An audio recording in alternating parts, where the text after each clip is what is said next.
And we are recording. Hey, welcome everyone to the Fish of Time show. We have, for once, the entire cast is here at the beginning of the show, and we also have the special guest, Albert. Albert, say something. Something. No, hi. Hello, everybody. Alright, is everyone... Okay, can everyone hear Albert and me? Indeed. Yes. Speaking to the Blog TV. Oh. Sorry. Well, fine, be that way. Alright, Boss Ben, you had a question for everyone. Yeah, I was wondering, where did you first hear about Zeitgeist and what were your feelings about it? So, who wants to go first? I will. Okay, go ahead, Michael. Okay, Michael. I actually heard about Zeitgeist first from Albert, from our guest, when he did his anti-Zeitgeist video series. And when he started talking about doing an anti-Zeitgeist video series, I was like, what the heck is he talking about? So I found the Zeitgeist movie and watched it and had a good laugh. And then I watched Albert's analysis and, had to agree pretty much with everything Albert had to say on it.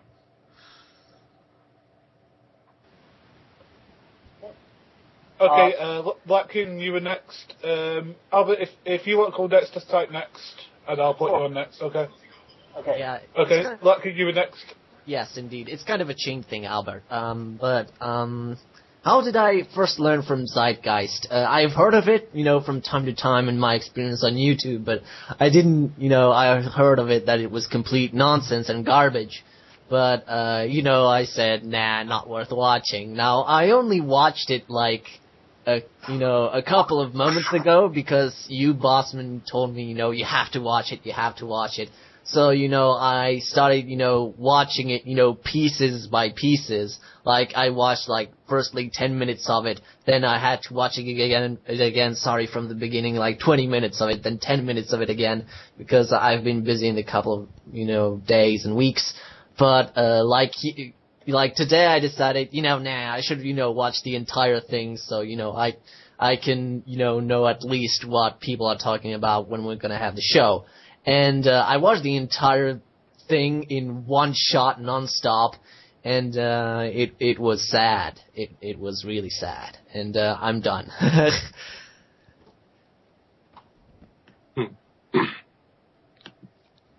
Okay, Albert, and then Aaron K, please. Okay. What happened, what was kind of odd is the stuff that's in Zeitgeist, I actually knew about before Zeitgeist ever came out. Someone had given me, or told me to watch these videos by someone named Jordan Maxwell, years before, decade or so before Zeitgeist ever came out. And I checked this stuff out, and it was just crazy. It was, and we will get into that more as the show goes on. But then I started hearing about this Zeitgeist stuff shortly after it came out, around 2007, 2008, and everyone was like, you gotta see this, this is it, this is the real thing. And I saw it, and it basically was a rehashing of the Jordan Maxwell videos. So, and we'll get more into that later, but that's pretty much how I saw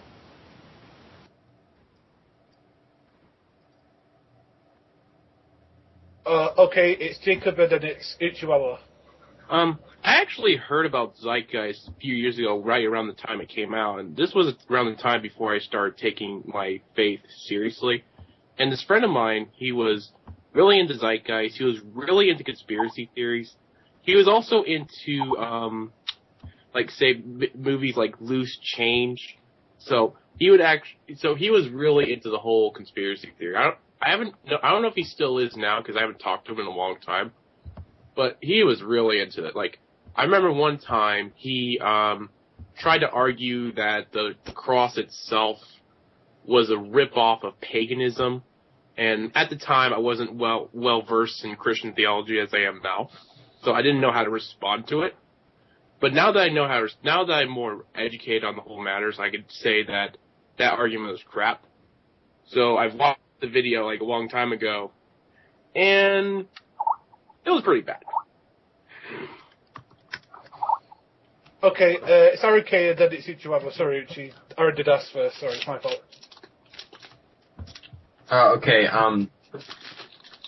I heard about it, right when I first came on YouTube, like in early 2007, 2008. Basically, I heard about it from several people before I actually watched it. I used to be really into like Venom Fang X and stuff, and so I went to his channel and I was sort of looking through his videos, and he had this one clip about Zeitgeist, and so I was like, Zeitgeist, what's that? And then I was watching some of Cobain the Christian's videos a few months later, and I was watching his one of his rants about sort of Jesus mythicism and this stuff, and he started talking about how Zeitgeist was started and how all these parallels are made up, and I was like, well, what is he talking about? So I actually watched it, and I actually watched it its entirety probably about a year and a half ago, and pretty much agree with everyone that it was a pretty stupid movie. Actually, pretty stupid is being generous. It's probably the second worst documentary ever made. Probably the worst one is probably The God Who Wasn't There, which is even worse than Zeitgeist. So, yeah, that's my little history with Zeitgeist there. Okay, it's Chihuahua, and then it's Puppet Turtle. Pretty much my whole story comes from so long ago that I can barely remember, but it was something like, I just saw somebody post in some comments before I even had a YouTube channel, and I just saw this one video and it had like thousands of views, and like, okay, so I just had thousands of views, and so I watched it, and I just couldn't believe how ridiculous it was, and pretty much I just ignored it from there on. I mean, for me, it's the issue is, for me, my first encounter with Zeitgeist was I was a Venom Fang X fanboy for several years. He linked to a rebuttal to it, which I watched a couple of rebuttals to Zeitgeist, and the first time I ever saw it, I saw when I was after the final cut came out. It was like 6 months before. So I figured I would sit down, go ahead and watch it, and yeah, and I've only ever seen the final cut. I haven't seen the version before on the Cindy and everything.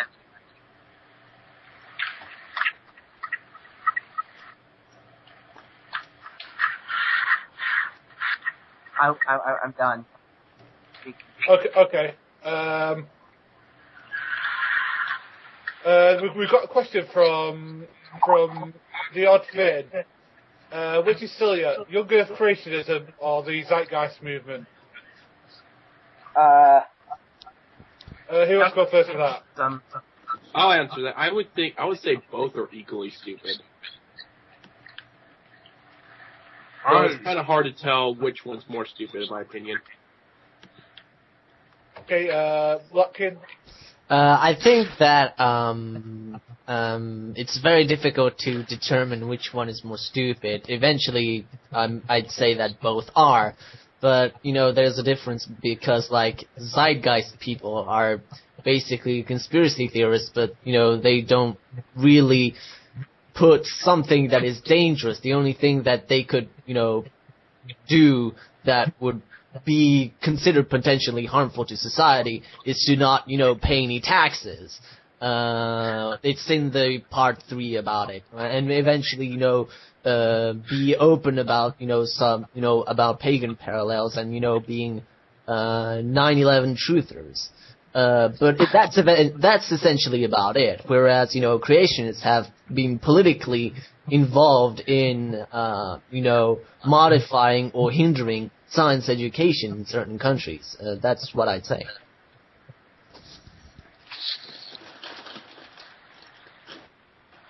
Although, like, Kent Hovind is a creationist and didn't pay any taxes either, sorry. Last comment. Okay, Michael Aruke, the Puppet Turtle. Okay. I would say that either one is necessarily stupid. I mean, I can definitely see why it's easy to say that. In fact, I find it was kind of funny that early on, we had a couple of people here in this group talking about how they used to watch Venom Fang X almost as if Venom Fang X was a drug that they had since gotten over. But I think that that it really is something that if you're not thinking about and you hear it on a superficial level, it kind of starts to make sense, and then you just start to buy into it, but you just have to be the kind of person that doesn't question everything they hear, that kind of accepts it, for lack of a better term, on blind faith. And so it's not necessarily that they're lacking in intellectual ability as much as they're being intellectually lazy. And I think that in both cases, it's fairly evenly matched as far as level of intellectual laziness. It's just one is a pro-Christian and the other is an anti-Christian perspective. And so if you're an intellectually lazy Christian, you might be more likely to become a young earth creationist. If you're an intellectually lazy atheist, you might be more likely to become a follower of the Zeitgeist idea. That's my 2 cents.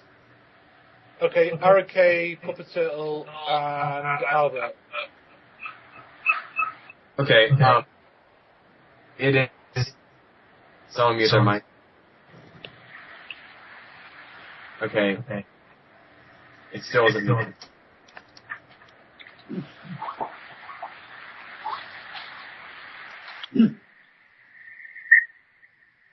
Alright, is it muted? Okay. That's a very, very interesting question. It is so hard to actually choose which one is the dumber of the two, because they're both incredibly just flat out absurd. But I would have to say, if I had to choose, then actually young earth creationism would probably be the dumber, in my opinion, just because basically what it denies. I mean, if you look at it, the Zeitgeist movement really just denies sort of history. But, I mean, young earth creationism just denies not only every science, but it also denies, the interpretations of the Bible and all that other stuff. So, all of them both are absolutely retarded, but I would have to say that, young earth creationism might actually be a little bit stupider. Okay, Puppet Turtle, then Albert. It depends. Which Zeitgeist are we talking about? Are we talking about just the movie and the views it espouses, or are we talking about the movement and the people behind it? The kinds of people who believe that stars turn into planets, which turn into moons, and that the sun will eventually turn into a planet, and the Earth will be one of its moons, and then it will become a moon, and something else will become a. Are we talking about that? Or are we talking about just like what you see just off of the movie? Because if we're talking about the movie versus all of young earth creationism, then yeah, young earth creationism is stupider. But if we're talking about the not just the movie, but the entire movement behind pagan parallel Jesus mythicist conspiracy crap, then I would say that the Zeitgeist movement as a whole is actually stupider. Okay, Albert, and then nothing else. Okay, one thing I'm sort of going to follow up on what Michael said a little earlier, and basically what I want to point out is that because he was mentioning how a Christian would be more tend towards young earth creationism, and an atheist might be more tend to follow the Zeitgeist movement if they're going to be bought into any of this stuff. But what I think is more important is the fact that depending on what point of view you are, there's a tendency to be much more skeptical about the position you disagree with.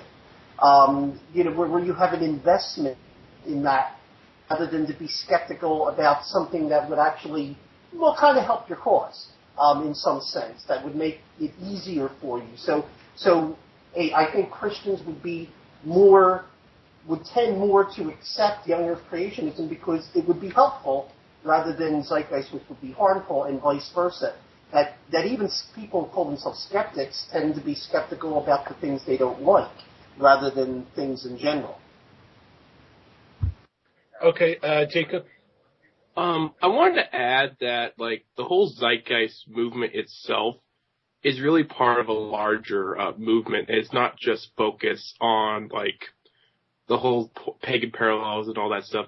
It's real, like, I remember, like, 2 or 3 years ago, I can't remember, was it 09, 08, I can't remember exactly, like, a friend of mine, he was asking me to drive him up to LA to go to an Ed the Fed rally, so I went with him, and it was basically the whole Zeitgeist movement being against the Fed, being against, like, supporting the ideas of Zeitgeist, and as Albert was talking about earlier, the ideas of Jordan Maxwell. So I think we need to remember that it's really also part of a larger framework, per se, because it's not just focused on attacking religion. It's also a huge fabric of conspiracy theories. Because from a conspiracy theorist point of view, everything is conspiracy. Like, everything's related, interconnected with each other. So I think we need to remember to keep that into account as well.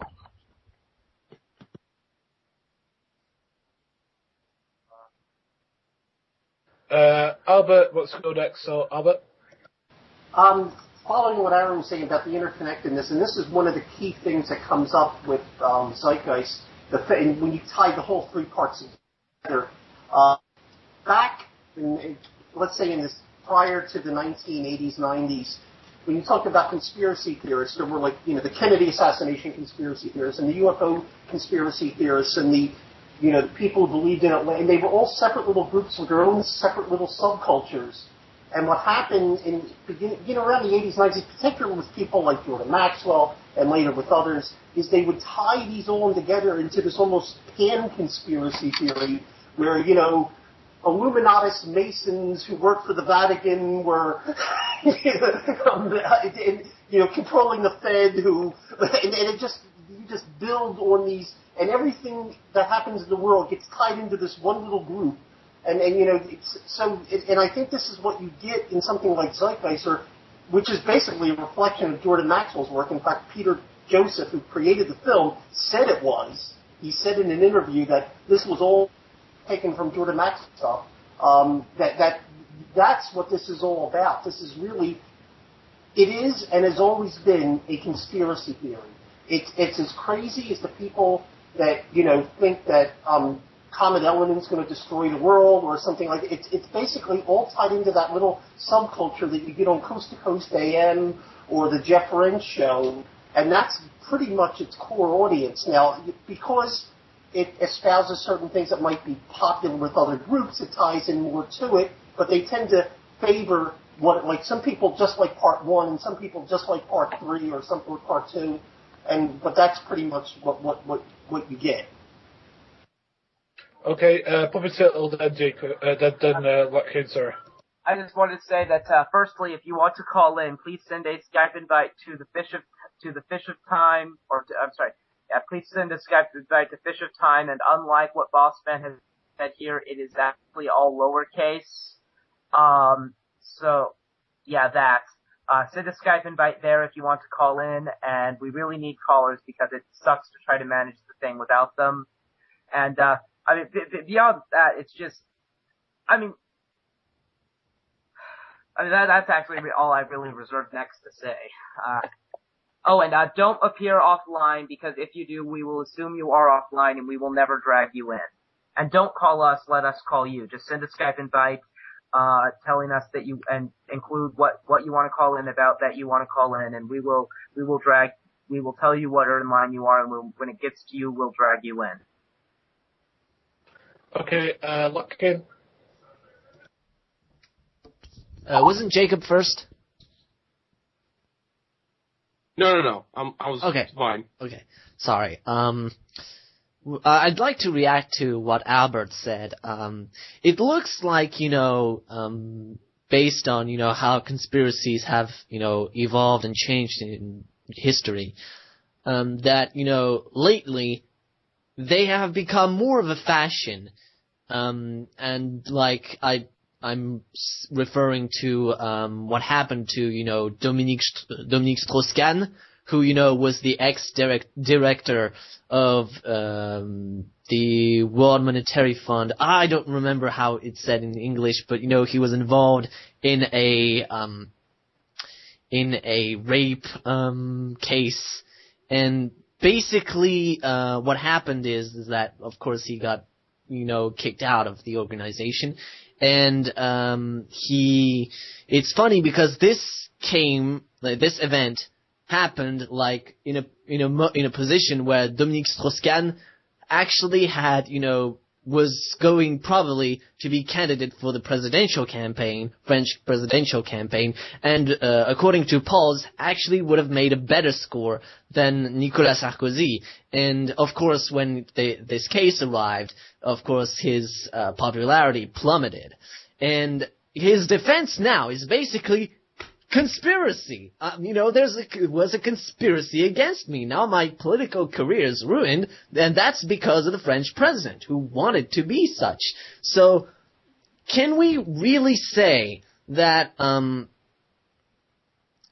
basically that, Zeitgeist is, like, really in a position to be taken seriously when there's a whole lot of other conspiracies that you can take, just as seriously and, get into your framework. But how then is it all logical? If you know what I mean. There, done.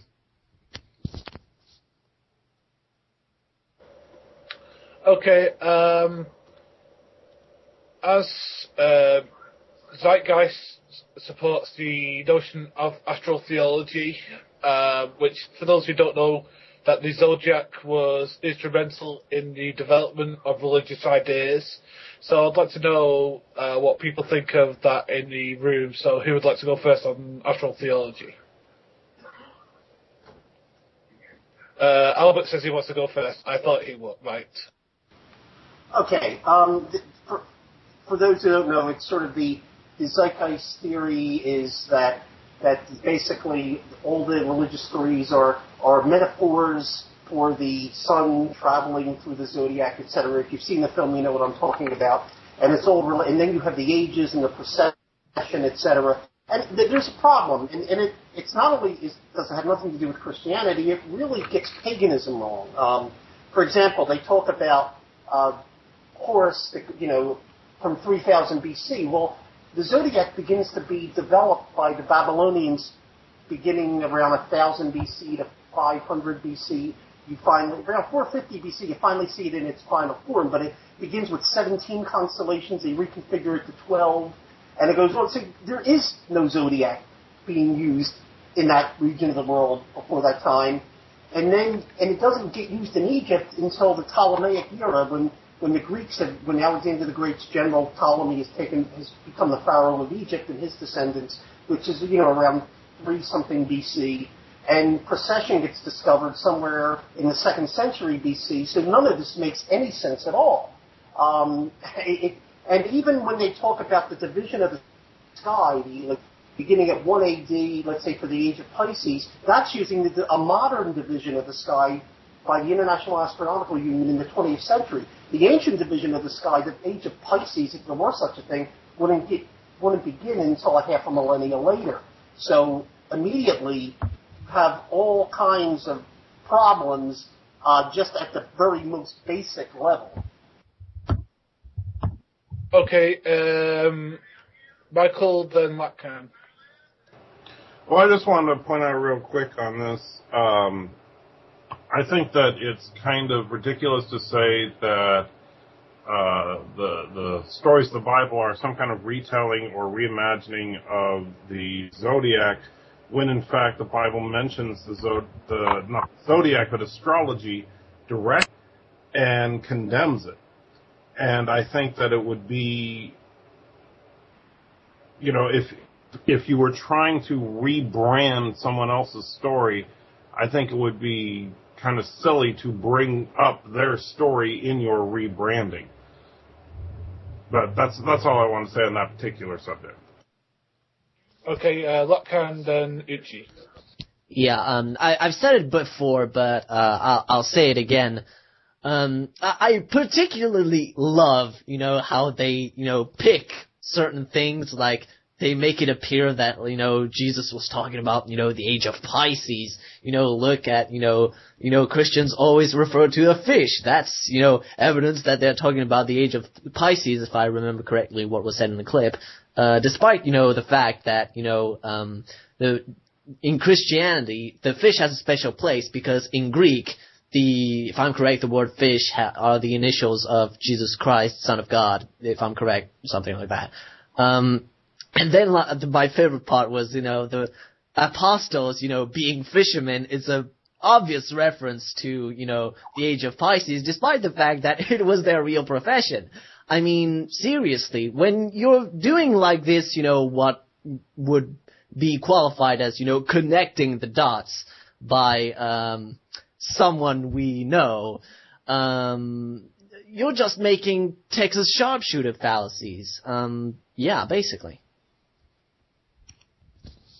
Uchi, then Arake, then Bats Albert.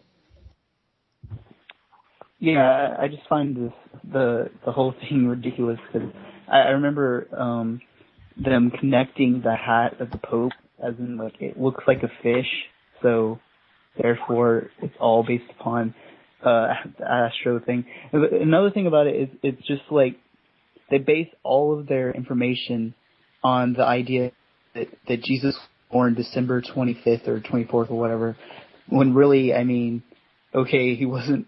That was just like a later addition for this day of the celebration. So it's just all factually nonsense. Okay, Arake, then Albert. Then Poppy Turtle. Yeah, I mean, the thing about the Zodiac is probably the worst, probably some of the dumbest claims within Zeitgeist Part 1. Like, where they actually show the Zodiac, they say, it's made up of 12 sort of sections or whatever, and then they just pull this claim just randomly, just out of the blue, and say, Jesus' 12 disciples are simply the 12 symbols of the Zodiac. And I'm just like, are you serious? Like, they didn't even analyze how each like a bunch of 12s in the Bible, they didn't even analyze like how each disciple sort of fits into what this age is or anything, and no, they didn't do any of that. They just said, well, that's simply copied from the Zodiac. Wonder why he has 12 disciples. And I'm just like, this is absolutely ridiculous. And adding to what someone else said, they just look through the Bible and just pick out things that could just be even marginally parallel to the Zodiac and say, well, it mentions fish in this passage. Oh, got you there. I'm like, yeah, you're aware that fish were the primary source of protein in the Sea of Galilee, right? Well, can't be that, right? I mean, they just completely skip around and just connect random dots, and it leads no place. It's absurd. Okay, Albert and Puppy Turtle, then Jacob. Okay, I also wanted to bring up if you remember back to the film where they try to say that this points to the coming age of Aquarius, and they talk about Jesus, when Jesus setting two of the disciples in to meet a guy with a pitcher of water, and they say, well, and he'll take you into a house, and they say, well, that's the house of Aquarius, and he's holding water, so therefore it's his house, and therefore he's Aquarius, etc., and this is the coming age. And what they don't tell you is, one, the meal that they're having is actually that evening, and it happened 2,000 years ago, which means Aquarius came a little early. The other thing is, this guy actually isn't the guy who owns the house. He's a house servant. The guy Jesus wants him to meet is somebody else. And if you actually read the story, you'll find that they're basically following a house servant back to the house. Then they talk to he lets him use the upper room, and that's where they have the Last Supper. So that sort of just adds to the silliness. Okay, Puppy Turtle, then it's Jacob. I actually was just going to say it's not going to be then Jacob because I wanted to say we have the first caller. Okay, who is it? It's Daniel. It's Daniel Ventress. Lapkind, do you want to change the recording before we bring him on? He's gone to the silent. What? He's gone to the silent. We'll be right back, basically. Yeah. Oh. Well, we can let Jacob finish his point about what Sure. everyone's going to make. One thing I wanted to add, like, from earlier, what Aaron was talking about, is the notion, like, the whole, the 12 signs of the zodiac, or, like, the fish and all that stuff. One thing to also point out is that Peter himself, Apostle Peter himself, was a fisherman, and the whole 12 disciples thing comes from the whole notion of the 12 tribes of Judah. Jesus himself picked 12 disciples to represent the 12 tribes of Judah. What else? I also find it very interesting that the movie itself leaves out no historical evidence. It's just speculation. What the hell? Okay, never mind. You just distracted me there, Aaron. All right, well, let me finish my thought real quick. One very interesting thing about this movie is that it conveniently leaves out a lot of information.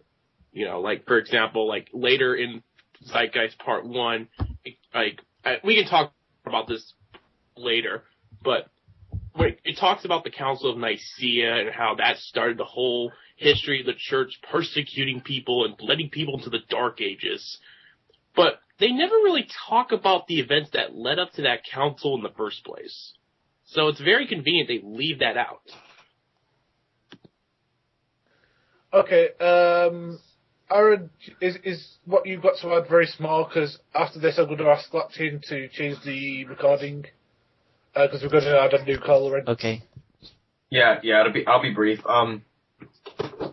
Just one thing that sort of popped into my mind is how they sort of deny the existence of Bethlehem and say, oh, this translates to house of bread in English, and there's also this constellation by the same name, so therefore Bethlehem didn't actually exist. It was just a constellation.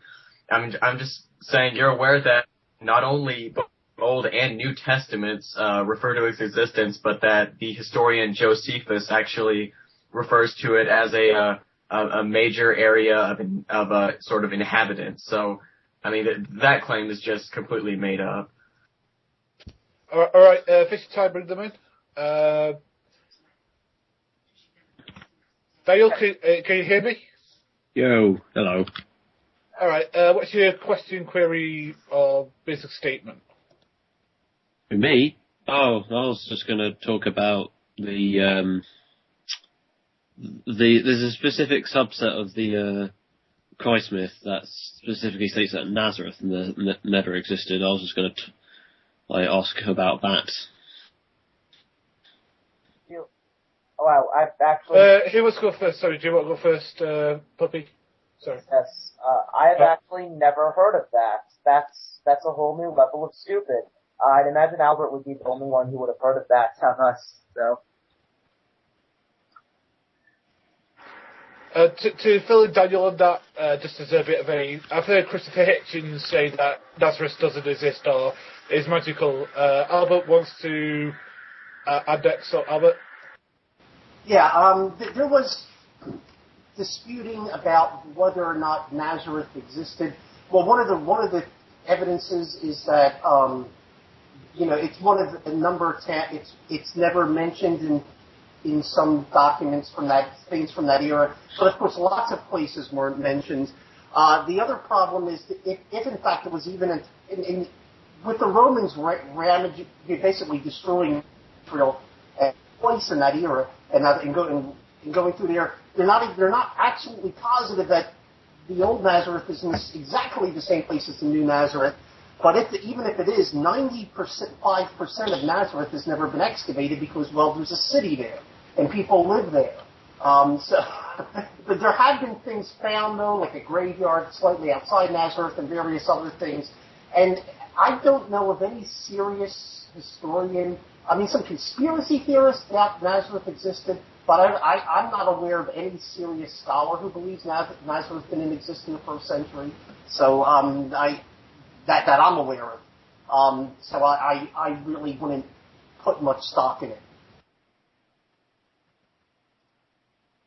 Is it my turn to talk now? Yes, if you want to respond to that.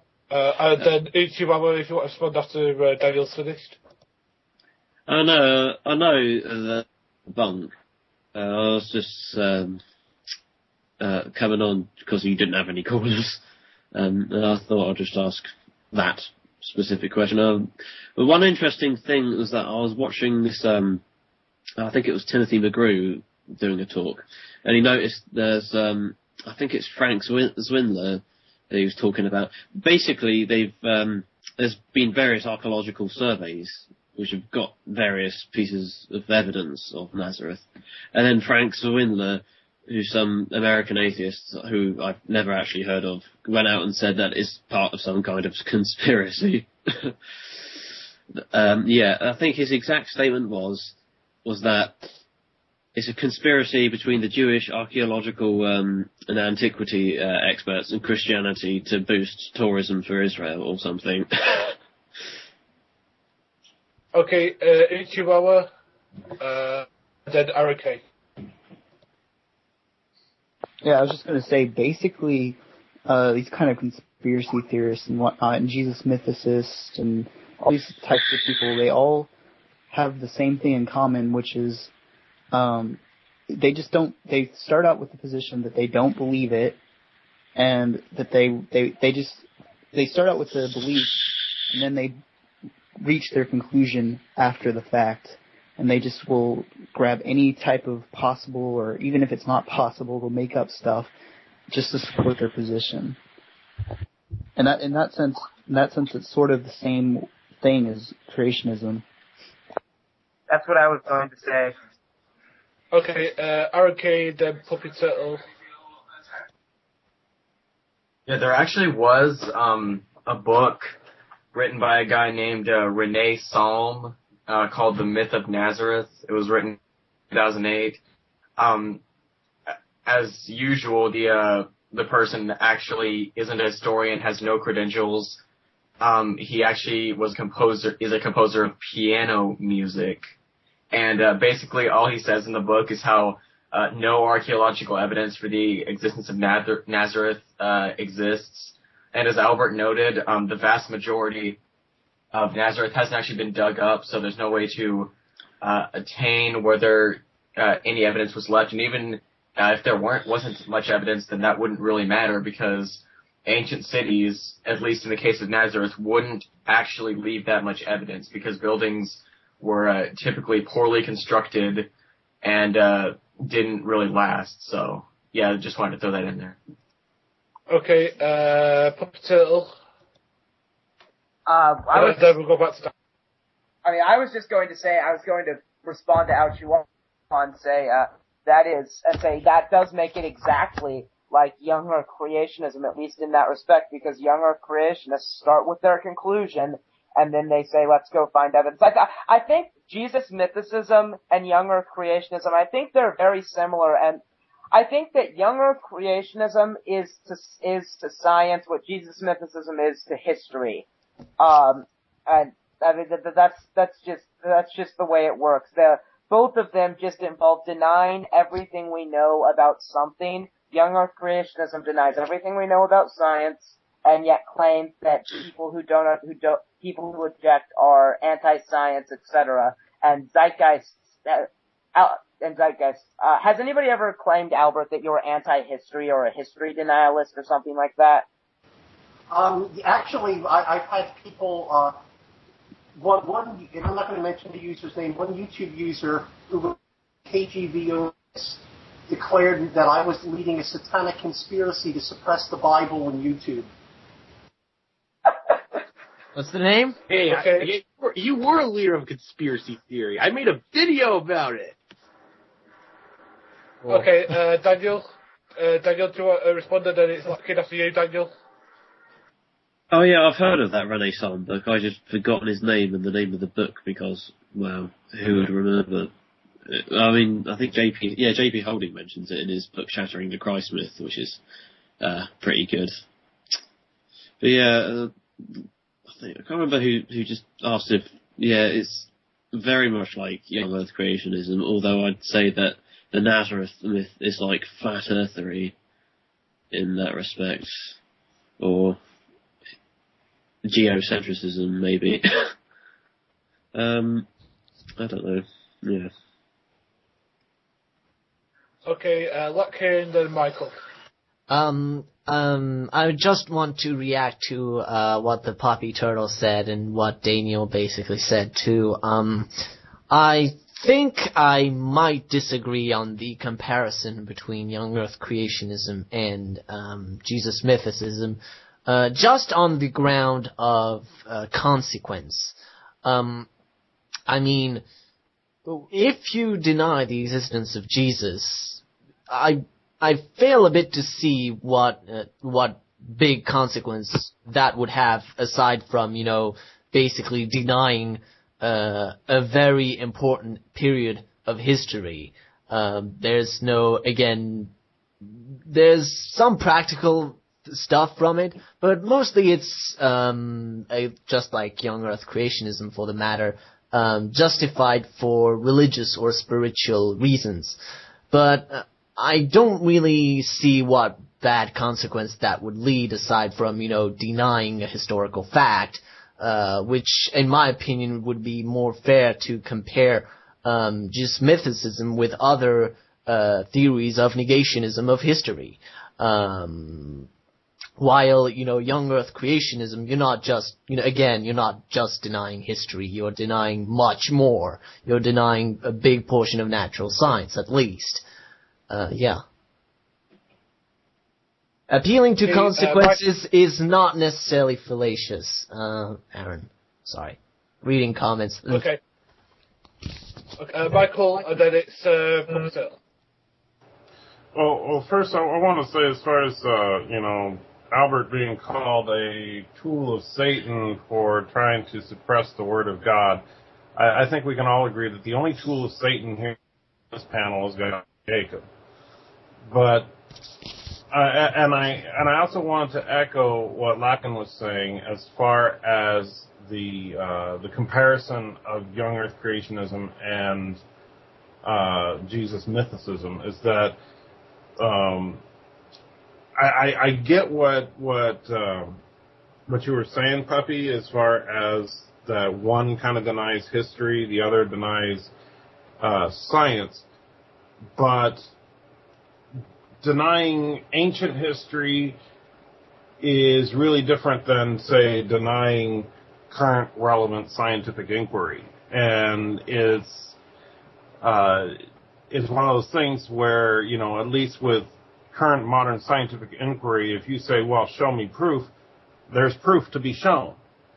And that's why some people have built whole YouTube careers on these pwn videos of young Earth creationists, because it's so easy to demonstrate how wrong they are.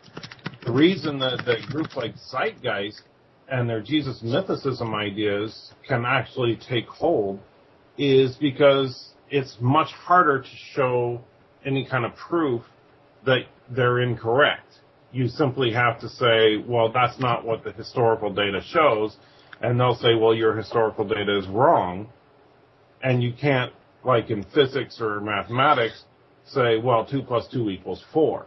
You can't do that in history. All you can do is basically boil it down to an argument over who has the more accurate, manuscripts, or who has the best interpretation of the manuscripts and such. I want to respond with... Okay, you next, Puppeteer, then we'll go back to Daniel. I knew I was next, and that's why I ahead and spoke, boss man. I'll respond to both Michael and Lapkine. To Lapkine, I would say, you are exactly perfectly wrong, when it comes to which one has more consequences. Yeah, in the immediate future, the consequences are worse for denying evolution because that has a lot of scientific applications. But when you think about it long term, and if you're a Christian, denying the existence of Jesus is going to end up you not having salvation, and that's going to be a more negative consequence than if the young earth creationists drive us back into the dark ages and we stay there until Jesus comes back. So I would say it's more important in the long term to combat Zeitgeist and Jesus mythicism and lies and bullshit of that persuasion than it is to combat young earth creationism. The only reason I still combat young earth creationism is because I know I gain subs when I do it, and most of those are atheists who need the gospel that I preach. And I actually don't even remember exactly what Michael said. So Okay, Daniel, you're next, and then it's Latkin, then Albert. I agree with what the puppy turtle just said, but also I do think that history can have practical applications. I can't remember the exact quote now because I'm tired. But it's those who don't remember history are doomed to repeat it. Something along those lines. Yeah. I mean, case in point was where this guy was interviewing some Occupy Wall Street protesters, and then they were like on about, socialism is amazing, and then he was asking them about stuff, say like the Soviet Union and the North Korea, and then they were like, they're workers' paradises.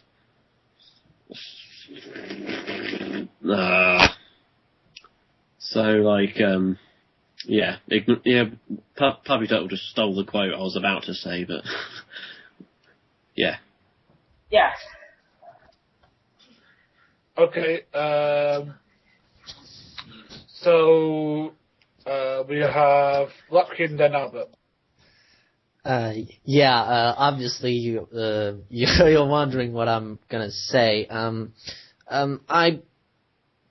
pretty sure that, accepting the existence of Jesus does not necessarily lead to accepting the fact that he was God. Some atheists, accept, the existence of Jesus. They think he was some kind of, great teacher, or just, a simple guy who, claimed to be God, but, he was just human. There's a good friend of mine here on YouTube. His name is Snowwalker1. He's a Buddhist and an atheist. And that's basically what he believes. He believes, Jesus was a great teacher who, had, great stuff to give. But ultimately, no, he's not, the Son of God.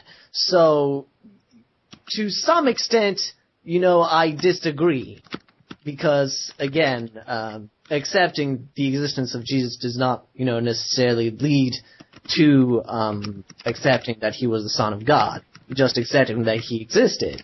Whereas, denying the existence of Jesus, you're, especially for religious reasons or spiritual reasons, you're basically denying that he's existing, and to some extent, to complete extent, you're denying, that he is the Son of God. Yeah. Okay, it's Albert, Jacob. No, I typed in before Jacob did. What? Yeah, okay. One thing I wanted to point out was one of the problems you get when you're dealing with this issue in general, and in things like creationism or whatever, is that a lot of people will speak on things that they really have no expertise. And it's not a matter. Let's see, with the young Earth creationists, a lot of young Earth creationists or Jesus mythers or whatever, denying these things from a perspective of knowledge, is that they really haven't. They really don't understand history, or they don't understand biology, or whatever. And without even getting into the issues, that in a lot of cases what you have are people who are just repeating things from friendly sources They repeat the same things they've heard from someone else, but they really don't know. In the case of understanding how ancient history, how historians do history, they have no idea. So they just make they set up these ridiculous standards. If you set up the standards basically that some Jesus Smithers set up to prove Jesus exists, well then almost nobody exists. Hannibal doesn't exist. Tons of people from that we know existed, they don't exist anymore. There's the idea, for example, you have to have contemporary evidence during Jesus' lifetime. A 30-year period in the first century? No. And he's in the middle of nowhere? Not really. You don't really need that. But they don't get that. And that's one of the sort of frustrating things is that you just don't, they don't really understand how history is done. Okay, probably settle then Jacob, and then Aaron K. Then we're back to Dale, then Aaron K. My response to Lapkine is simply this, as you said, denying that Jesus existed means denying that he was God and denying that he resurrected, and that in and of itself is going to land you in hell. I mean, that may be less of a concern for you because the Orthodox hell is incredibly tame.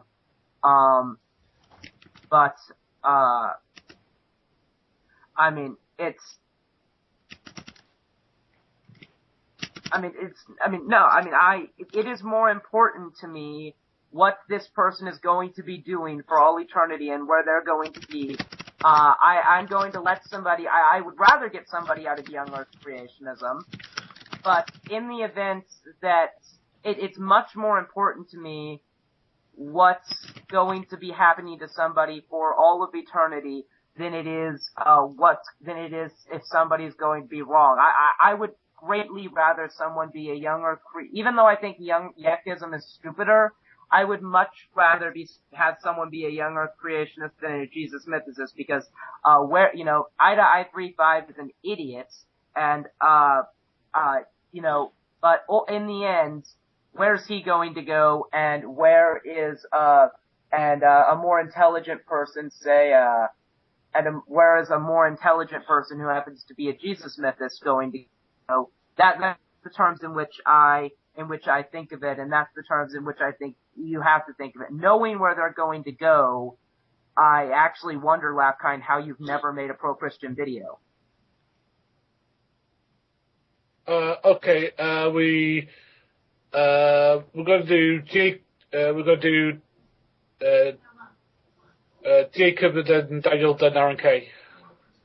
Okay, the Dutch philosopher brought up a question in the chat box. I'm going to repeat it right here. He basically asked this question: is Zeitgeist and young earth creationism a product of postmodernism, and what role does postmodernism have, if it does have any role, have in the Zeitgeist movement? I don't even know what postmodernism is, so... I know what postmodernism is. Kind of. I had to do a module in... for those who don't know, I'm doing a BA in history at Chichester. But yeah, last year we had to do a module of basically it's the philosophy of history and stuff like that. And relating to history, postmodernism is specifically there is no such thing. No objective description of the past is possible at all, and this leads to all kinds of absurd, it's the kind of belief that no description of the past is, say, more true than another. That kind of thing. And in a sense, yes, Jesus mythicism is a product of postmodernism, in that it's historical revisionism, which is the kind of rewriting history as you see it in postmodernist history. That's okay, because there is no objective truth. It's all relative and blah blah. And yeah, I had to do a whole module on this, and it was yeah. I'm going to stop talking now. Okay.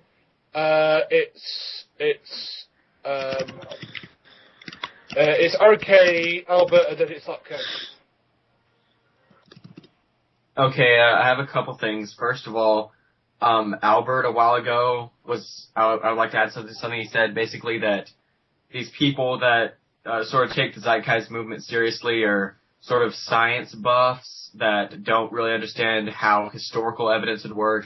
And I definitely have to agree with that, because, like, these people that take Zeitgeist seriously would probably be like, well, how do you know that Paul actually existed? I mean, and they would expect something like a fossil from the Apostle Paul or something like that, just like absolutely empirical evidence, and they don't realize that something like that actually has a pretty much nothing chance. That didn't make any sense, but has... Jesus really existed. Why haven't we found his body? That's right. Okay. They don't understand that things like that in history are few and far between, if they even exist at all. And they just don't understand history, which is why they tend to just be so historically ignorant and just incorrect. And on Jesus mythicism being a product of postmodernism, I would definitely, well, probably not definitely, but I can see the connection you're trying to make there, like about how no description of the past is superior to another, like what some layman said about the past isn't any worse than what like Tacitus would say about the past. And I would definitely say that, because if you look at Jesus mythicists and you say, what about all these historians that, refer to Christ's life, pretty much their core objection to that is just to say, well, that's just what someone thought and what's just someone just wrote down. Why can we trust that? And they completely misunderstand the idea of independent versus dependent and sort of the corroboration of historical sources, among other things. And I would definitely agree that Jesus mythicism has its roots in sort of this postmodernist philosophy of our time. Okay, it's Albert, then it's Lepka, and then it's Michael. Okay, I'm going to sort of take the minority position here on, and I actually think Jesus mythicism, at least the Zeitgeist variety, is a modern phenomenon. In fact, I would trace the history of it to particularly early modern ideas, particularly in the Renaissance, where, and I'll explain, and I'm not going to go into all of it now, but basically you see this whole thing coalescing around the 18th and 19th century with people like Charles Francois Dupuy, and later you get to people like Higgins and Massey and folks like that. Because in the Zeitgeist thing, they're not saying, oh, my Jesus is the Son is as good as your Jesus is the Savior of the world. They're saying, no, I'm right, you're wrong. Everything that you've been taught, this is all wrong, I'm right, which is not really, the postmodern is my truth is as good as your truth. What they're saying is my truth is right and yours sucks. So I think that they have, and a lot of this is rooted in a lot of beliefs that came out of the early modern era, but I don't know, I don't think we have time for that right now, but basically I think it's a development out of modernism, although certainly some postmodern people might buy into it, but they would tend to think, well, he could be exist and not exist at the same time. Isn't that wonderful? Okay, it's Michael, then back to Daniel. No, sorry, it's Latkin, then Michael, sorry. Yeah, sorry. I'm going really, really far in, the chain of who talked about what, but what Albert said about, people, on the internet, supporting the Zeitgeist movement. I think this is one of the downfalls of, having fast media like the internet. When, you have, with the internet does not discriminate any idea. You can have awesome things on the internet, and, you can have, unfortunately, bad things flourish. And, when you have so much things on the internet, it's easy to go, the Nephilim free sort of way, what I like to call, the getting your PhD in Googling from Wikipedia. I mean, with the internet, anyone can become a so-called expert. And that's really the sad thing. Now, in terms of, where can the Zeitgeist movement, be traced to? I think that's, I will refer to what you said, it basically, started around somewhere like the 18th, 19th century, primarily Jesus mythicists. I think the first one I can recall at least is, someone like Feuerbach, who was a German philosopher of the 19th century. There's probably someone who denied the existence of Jesus prior to that. I don't remember him. Such a person, unfortunately. Yeah. That's because okay. Okay, it's Daniel, then it's Fisher time, and then it's Daniel, then it's Michael, then it's Fisher time. Yes, Daniel. Just saying. Well, yeah, in a sense, it's modern since they actually believe that their specific version is the one true version. But although I'd say that the post modern elements involve sort of like a bastard child or something. I don't know. I mean, it's kind of like how it's more or less like it's very, very similar to the kind of the stuff that guys like Richard Dawkins come out with whenever they try and speak on history and that. So they pay lip service to modernism, but then they'll end up either willingly or not. In the case, if you've read The Grand Design, Stephen Hawking basically goes out and holds to an anti-realist position. I mean, he calls it model-dependent realism, but it's anti-realism. But I'm sidetracking. But either way, they'll pay lip service to modernism. They'll be like, "This is true. There can be, true," but they end up usually accidentally undercutting their unwittingly undercut beliefs by unwittingly, or in the case of Stephen Hawking, deliberately holding to anti-realist, postmodernist positions. Herp. Okay, Michael, then Puppet Turtle. Well, I wanted to throw back for a second to the comment that we were looking at some science fanboys, as it were, and who latch on to this Zeitgeist type stuff, the Jesus mythicism, in that it was within the last month or so that I was watching the Magic Sandwich Show, and they were all talking about Jesus mythicism as if it's obviously true. That now here's a bunch of people that are self-proclaimed skeptics that are very much into the sciences, and they're not willing to critically analyze that which supports their side, like Albert was talking about earlier, where it's friendly to them, so they're not going to bother to put it under the same microscope that they would put under something that they oppose, such as Christianity in general. And I just find that interesting. But the problem is that we as Christians have to be careful that we're also self-analyzing as much as possible in order to try to be at least relatively objective and intellectually honest in these types of discussions. And, when you get into Jesus mythicism, it just becomes so laughable that you can see someone who tries to proclaim themselves to be a pillar of intellect and honesty and science and truth, and yet they throw it all out the window because they want to believe that Horus is actually a parallel of Christ. Okay, Puppet Turtle.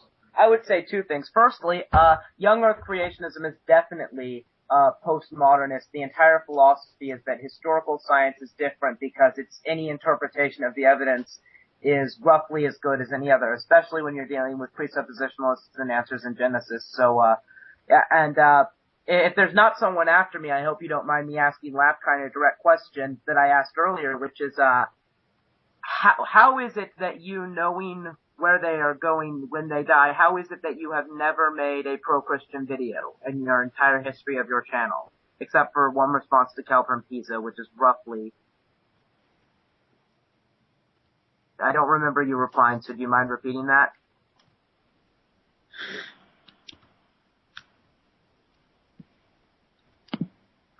The comments, don't worry. He wants to go next. Do you want to go next, Lapkin? No, he's next. RK, top Hagen.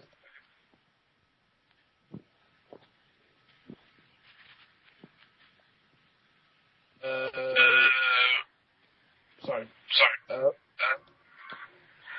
Right, so Daniel, do you have any questions or final thoughts? No, I'm okay. Mind if I go ahead and send you off? Okay. Yeah, you can. I just thought I'd come on because, you said you didn't have any callers. I thought it'd be like, stimulate some discussion. Okay, great. Thanks for calling. If you want to call into the Fish of Time show, Sunday Skype invite to Fish of Time, all one word, all lowercase, and include in the contact request what you want to talk about, or at least that you want to talk, and we will call. We will drag you in. Do not call us. We will call you, and whoever does it next is going to get straight on in because there's currently no line. Okay. Albert wanted to talk about Mithra and Mithras. Now, there's a clip doing the rounds from the British show QI, which claims all these things about Mithra, that basically Jesus was a copy of Mithra. So, who wants to take that on first? I'm going to guess Albert. Okay. In all fairness, I have not seen the clip, so I'm kind of going by what I already know, since I have not seen this clip of the first person, but I think I'm getting some feedback. Is that? I think it comes from Mount Chihuahua. I think.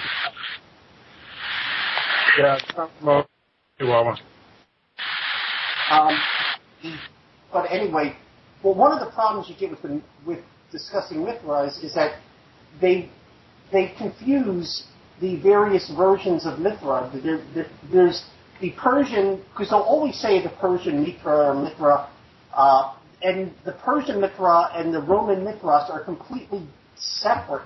You can't mix. In fact, there's numerous versions of the Persian Mithra at different periods. One where he's part of the Persian pantheon of gods. Later, he becomes a sort of helper of Ahura Mazda and Zoroastrianism, and then later he even becomes part of Manichaeanism. And these are all different periods. And what they'll do is they'll take all this stuff and mix it all together and come up with this composite that they say matches Jesus. And usually, most of it comes after Jesus. For example, there's one that's made the rounds where there's supposedly a liturgy where Mithra is supposed to have said, if you eat my flesh and drink my blood, you'll have eternal life, which sort of matches the passage in John. In fact, that's actually part of a Zoroastrian document that was written in the medieval period, a millennia after the New Testament was written. So it's not something that's pre-Christian at all. It's, in fact, many centuries after Christianity had already entered into that region. And the Roman myth, and the whole thing about the bull, for example, is Roman Mithraism. That's not in Persian Mithraism. The Roman Mithraism is probably the Roman Mithras is probably actually associated with the Greek god Perseus, somewhere 1st century BC to AD. It's not the same religion, although they probably borrowed the name. It's the whole thing with the Mithria and all of that is all much later. It is not part of ancient Mithraism in Persia at all. So the way but they just sort of conflate all this stuff. And the way to tell is if they use Franz Kumar, who's a 20th century or late 19th century writer, you know that that alone tells you can just pretty much dismiss it. Anything that's like prior to the 1960s, when there was a whole reevaluation done of Mithraism by people like Gordon and Klaus and David Alanci.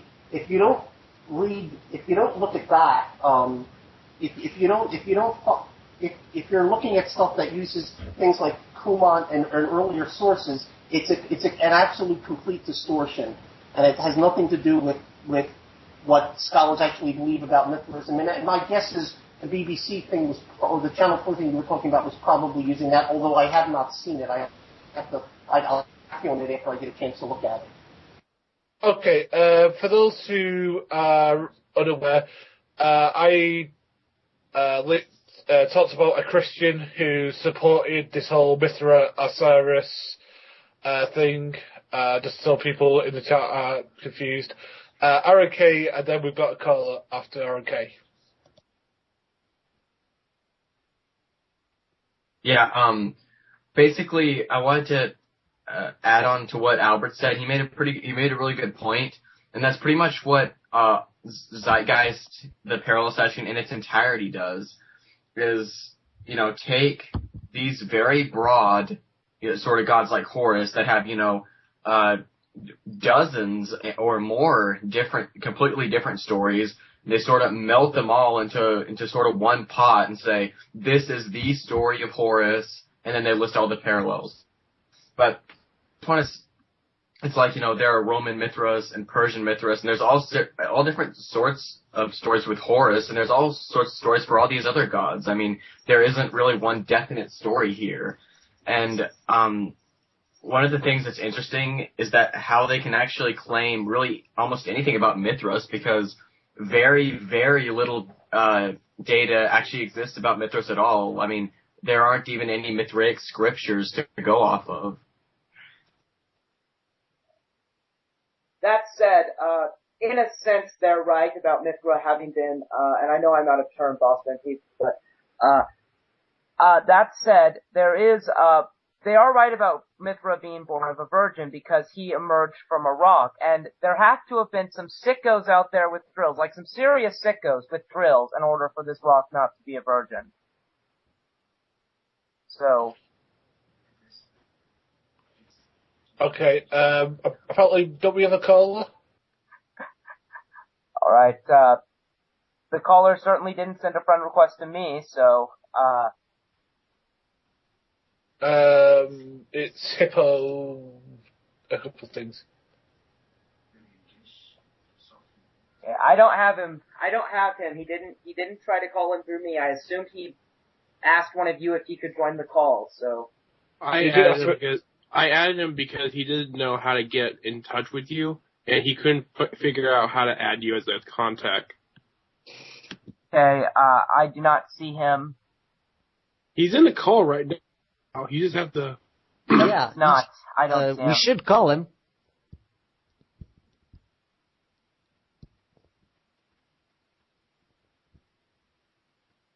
There you go, I've decided it.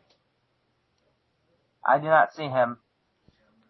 Really, just go to add to call and he's there.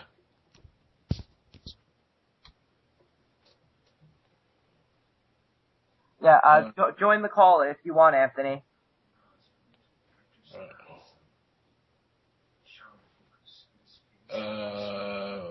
Okay. Sorry, I see it now. Yeah. Okay, hello, Auntie. What's your question, query, or concern? Yeah, my question was regarding certain, I don't know if it's limited interaction, although I know Albert has talked to him before. People tend to bring up a lot other people like Robert Price. People bring up people that are Zeitgeist supporters. And typically I know one guy who's very very fervent about his support of Robert M. Price would be a YouTuber that goes by the name Voice of Reason. He's Voice of Reason, and there's I think like a numeral like Voice of Reason 87 or something like that. But I know Albert's had limited interaction with him, but I was wondering what Albert thought of Robert M. Price and any exchanges that Albert has had with Voice of Reason regarding like Zeitgeist parallels and such things. Okay, Albert. Okay, my interaction with Voice of Reason's actually been fairly limited. Basically, he was trying to get me tied into this big. It's pretty much Voice of Reason likes to find someone to fight his battles for him, and I just didn't really care to get involved in with the childishness much. As for Robert M. Price, I believe he got his PhD from Drew University, I think it's in New Jersey, I'm not positive, which is sort of on the very liberal end of things, if I'm not mistaken. But he's never really had a major academic position with the university that I'm aware of. He worked for some sort of quasi-New Thought, New Age kind of institution for a while, and he ran his own little textual criticism journal, which was not a major. He's not someone who's really a force in New Testament scholarship. He's more popular with the media primarily, but he's not someone like Bart Ehrman or on the Christian side, someone like Daniel Wallace, Bart Ehrman on the skeptic side. Is he part of? I heard he was part of the Jesus seminar. Is that true? Yes, he was. He was part of the Jesus. He was chosen by what was it? I can't remember the guy's first name. Last name was Funk, I think, who started the Jesus seminar. He was involved in that, but even in that group, he was kind of on the fringe of that group, which gives you, and they were pretty fringe to begin with, but that gives you an idea. And I've seen things in interviews and things he said where I just happen to know it's wrong. And that's what sort of disturbed me. It's stuff he has to know is wrong, and he says it anyway. And that's why I just really don't. It's not a point of disagreement. There's things he says that are just flat out wrong. Yeah. No way he could have known. And that's why I don't take him seriously. I found it interesting that he's most of the people he's. Anthony, just a bit. Right, the way I tend to go this is that 3 people talk and then I'll go back to you. Okay, is that okay? Or do you want to respond to it? That's fine. That's fine. Okay, unless you want to respond to actually what anything that Albert just said. Oh no! I was gonna add something else. It's not. It's absolutely necessary for me. Okay, Aaron K. And then if nobody else wants to speak, we'll come back to you. Okay. Yeah. Aaron K. Okay, so on Robert M. Price, I would have to say he is a scholar. He's literally just about as fringe as you could possibly get, while still being a scholar in terms of the New Testament and history in general. But the problem is that he's not really a good one to cite for the Zeitgeist people. Sorry, Albert, if you disagree with that, or I wasn't paying attention, so I don't know what you're responding to. But he's not really a good person to cite for the Zeitgeist people, because even he doesn't really take Acharya as seriously, and in fact, okay, cool. Even the most fringe of the fringe doesn't actually take Acharya as seriously. He's actually been quoted as calling her work pretty ridiculous. So, I mean, best case scenario, he's semi-sympathetic to the Jesus myth, and he might sort of I don't know that much about him, but he might sort of accept some of the parallels. But regarding sort of the extremes coming from people like Murdoch, he doesn't agree with it at all. So that's actually exactly what I was going to say. Okay, I'd say. Yeah, because it seems pretty apparent to me that most of the people in Jesus Seminar, if not all of them, pretty much don't dispute Jesus' existence as a historical person. So he would technically be the fringe of a fringe, because Jesus Seminar, most of them are very liberal in their scholarship. So that's pretty much where that would put him. Yeah, and Carrier. Yeah, Richard Carrier is another interesting guy. Okay, Albert, what's to speak next? Yes, I just wanted to sort of follow up on what Aaron said. Actually, with Christ, just to show you how far you all feel he's gotten, I remember when the Christ Conspiracy came out, he actually did a really scathing interview of the Charlie S's book, The Christ Conspiracy.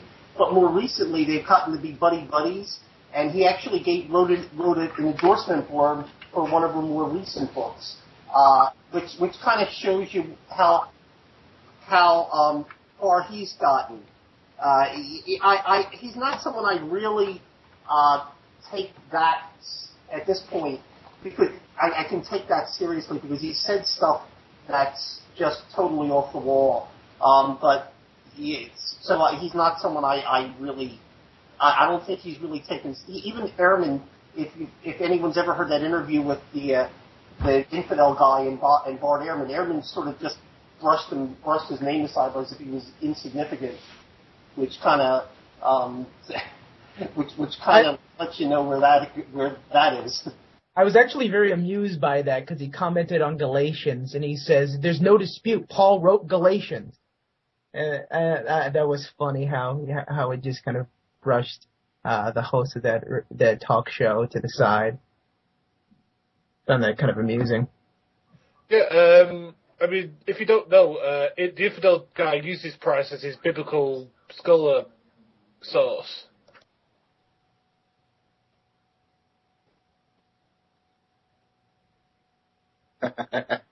That's a funny comment in the chat box. Thank you. If she had a sense of humor, she would let Albert write the foreword to her latest video. That would be awesome. Speaking of people comments, Bossman, you mentioned in comment Dan Barker and Shermer. Well, from what I recall, I mean Richard Carrier would count in terms of scholarship, being legitimate in his field, but Shermer, that's not a field of specialization. I believe his field of specialization is the history of science. I think he does do. I think his degree's in history. I mean, Albert could correct me if I'm wrong about that. Yeah. Now, Carrier's degree is in history, but there's something to be said. And in fact, there's someone Price. Not Price. I'll have to get the name, but there's someone who writes a blog that actually did a review of another Jesus mythicist book called Nailed, which some of you may have heard of. But what he points out is that people, even the ones who have PhDs like Carrier, they're not submitting their stuff to academic review. They're basically writing for a target audience which isn't going to have the knowledge to criticize their work. They're just going to say it's kind of at that point it's more like writing for an amateur audience rather than writing for a peer-reviewed scholarship. Because basically a lot of the stuff these people it would never get past. I mean, it just doesn't hold water, and I think that's the fact that he's not writing for academic publication. He's writing basically a lot of things that are self-published, etc., and it's not really meeting those academic standards. That I really can't place him on the same level as a skeptic like Ehrman, who's actually written things for academic publication. Yeah, but I would at least grant him legitimacy as far as that he would count minimally for what you would consider a scholar, other than Michael Shermer, and Dan Barker, it's not their field of specialization at all. Yeah, I would agree with that. Absolutely. I mean, Carrier obviously has a PhD from a legitimate university in history. I'm talking about specifically the work that he's publishing now doesn't meet it's not submitted for peer review, but the fact is he's done other work that has met that. Obviously, he got his PhD. Okay. Albert, people don't know about this, so I'll tell them here. I had a bit of a personal message back and forth with TrueSearch about this sort of thing, because I had a problem with him using Robert Price as a source, and using and basically he said, and this was that it's because it's full of Christians, and that they wouldn't let something that contradicts their religion come in the way of it. I'll have to forward you the PM he sent me after I asked him why didn't Robert Price has never put a peer-reviewed article out. He said, because it's a Christian-dominated field. So he said, so those intelligent designing and young Earth creationists who claim that it's atheist-dictated field in biology, are they right as well? The other problem is a Christian-dominated field. I mean, did Bart Ehrman miss the memo? Did these other people miss? It just doesn't make any sense. It's not. There's plenty of skeptics who are New Testament scholars. I mean, it's a nonsensical statement. Obviously, Bart Ehrman's gotten. Lots of other people have gotten. Did Israel Finkelstein miss the memo too? I mean, well, it's a silly claim. It's just a silly claim. As I said, I'll forward you the personal messages he sent me.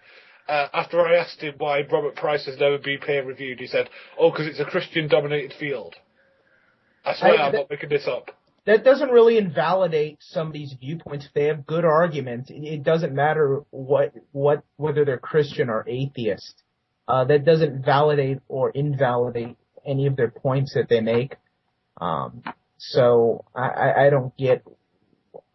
I mean, it just doesn't follow to say they're Christian, therefore we cannot trust the things that they infer from their studies. That doesn't follow at all. Well, I'm just telling you what TrueSearch said to me in personal messages. That the reason that and I said to him, well, what about Bart Ehrman? Is he sort of like, is he just like pretend to be a Christian whenever he submits a paper and then says, I haven't, and then when he speaks in public, he says that he's not. I mean, how does this work out? And he said, I have no idea. Well, Albert wants to go next. So. Yeah. The thing, I just wanted to point out that this whole sort of, it's a Christian-dominated field. In a sense, it's part of the conspiracy. Don't you get it? This is a conspiracy theory. This is what it's rooted in. In fact, if any of you have, I don't know if any of you have actually tortured yourself by trying to read Acharya S.'s The Christ Conspiracy. At one point, she claims that and I'd have to find the quote, but I think I read it to some of you before, that she claimed that the Christian bias in academia is caused by a Masonic cabal led by the Pope. I mean, it's like, come on. It's this sort of nonsense. It's basically this is all a conspiracy theory. So what happens is when you push someone to the wall on this, you have to realize what they're going to come back to is, well, it's some plot. They're keeping us out of academia. Well, when in fact we know that secular universities are not run by the church. It's not Princeton Theological Seminary is not a majority conservative Christian university. I can understand if you're talking about Wheaton College, but if you're talking about, Princeton or Harvard or University of North Carolina, where Bart Ehrman is, it's a ridiculous argument. Or in Britain, I would imagine it's very much the same. It's a silly argument. Lucky, you were next. Yes, indeed. I'd like to go back a bit on Zeitgeist and really, want to say, when you're, basically positing, big conspiracy theories, you have to, in the end, when you do that, try and figure out, why there's a big conspiracy. What's the goal of keeping the big conspiracy? Why would people basically, lie to, maintain some sort of great Christian conspiracy, a cabal, on, scholarship? Or what is the benefit from this? Is there really an immediate benefit on this? And if there is, what is the nature of it? And how do they sustain that? I mean, it's easy to say there's a conspiracy, but it's much, much harder to make really sense of it. Sorry, rant moment. Okay, Anthony wants to go next, so I'll let you go next. It seems to me, I mean, whether you guys can weigh on this, what I would think when you think about this, but I think the idea of a conspiracy theory just seems more plausible in light of it being a modern concept. The problem is removing yourself so much from the mindsets of the people at that time. There would have been little to no motivation to make up such things. I mean, to consolidate power, that wouldn't have been a viable option. The people were being persecuted. I mean, none of the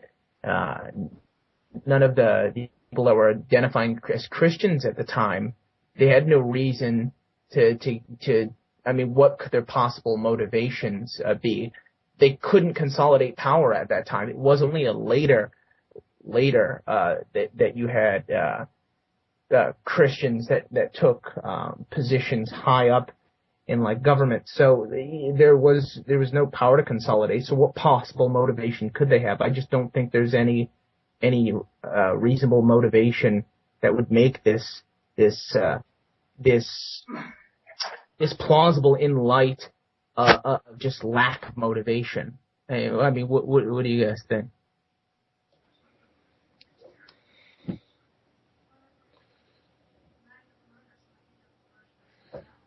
I don't know.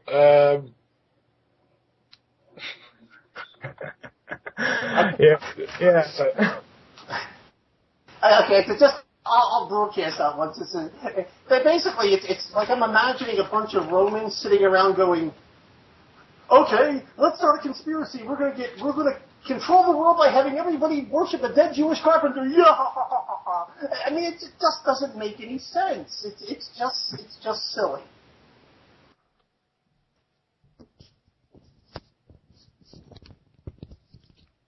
Okay, Watkins next.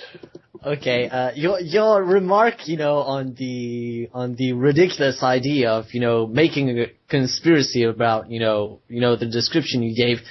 I'm sorry I have to say this, but it really reminded me of, Caliper Pizzo's theory. Now, for those of you who don't know, this is a guy who specifically said that Zeitgeist was stupid, I know.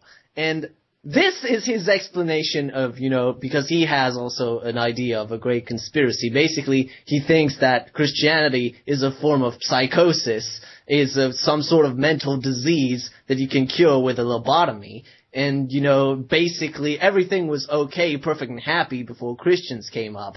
So basically, you have, a guy who said, oh, I know, I'll invent, some kind of great conspiracy. Well, control everyone in the world. And, hey, let's invent bad things like, mass murder and pedophilia and stupid thinking. Wow, this is really great idea. Why didn't I think of it before?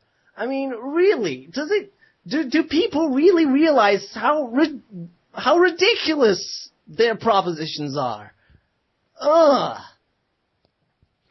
To be fair, you're not the one who in the video response had a plastic phallus shoved in his face. Oh yeah, but I mean, he really doesn't like you for some reason. I'm still waiting on my video reply. I mean,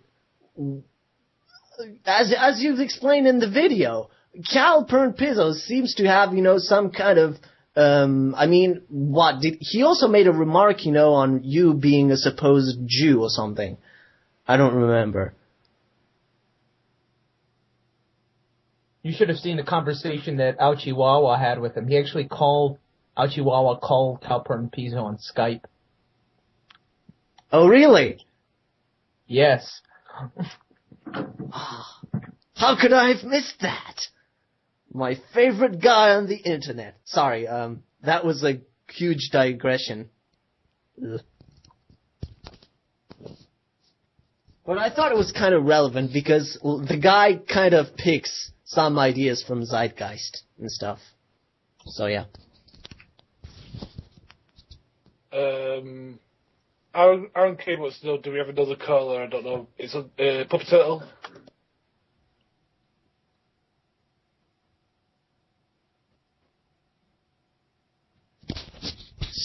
Hello?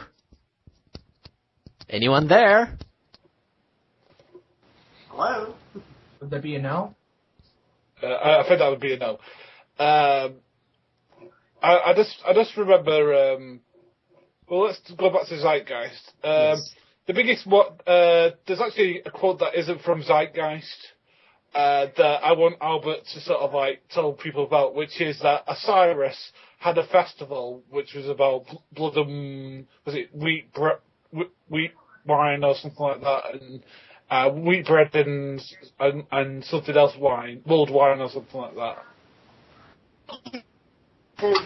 There were festivals, and here's where things get kind of weird. When you start drawing parallels, so draw parallels, for example, saying, but this pagan religion, we had baptism, and this pagan religion, they had Holy Communion with beer and bread. See, the whole problem here is, yes, for example, there are lots of religions that had purification rituals that used water. And there's a good reason for it. Water is the solvent of the ancient world. It cleanses. It symbolizes cleansing. So, of course, purification rituals will use it. And it's all over the world. But it's also in Judaism. And that's where the Christians would have gotten it from. It's the Jews, the mikvah. When you get to something like lots of religions, pagan, Jewish, Christian, all of them had feasts, meals that the people in that religion would engage in.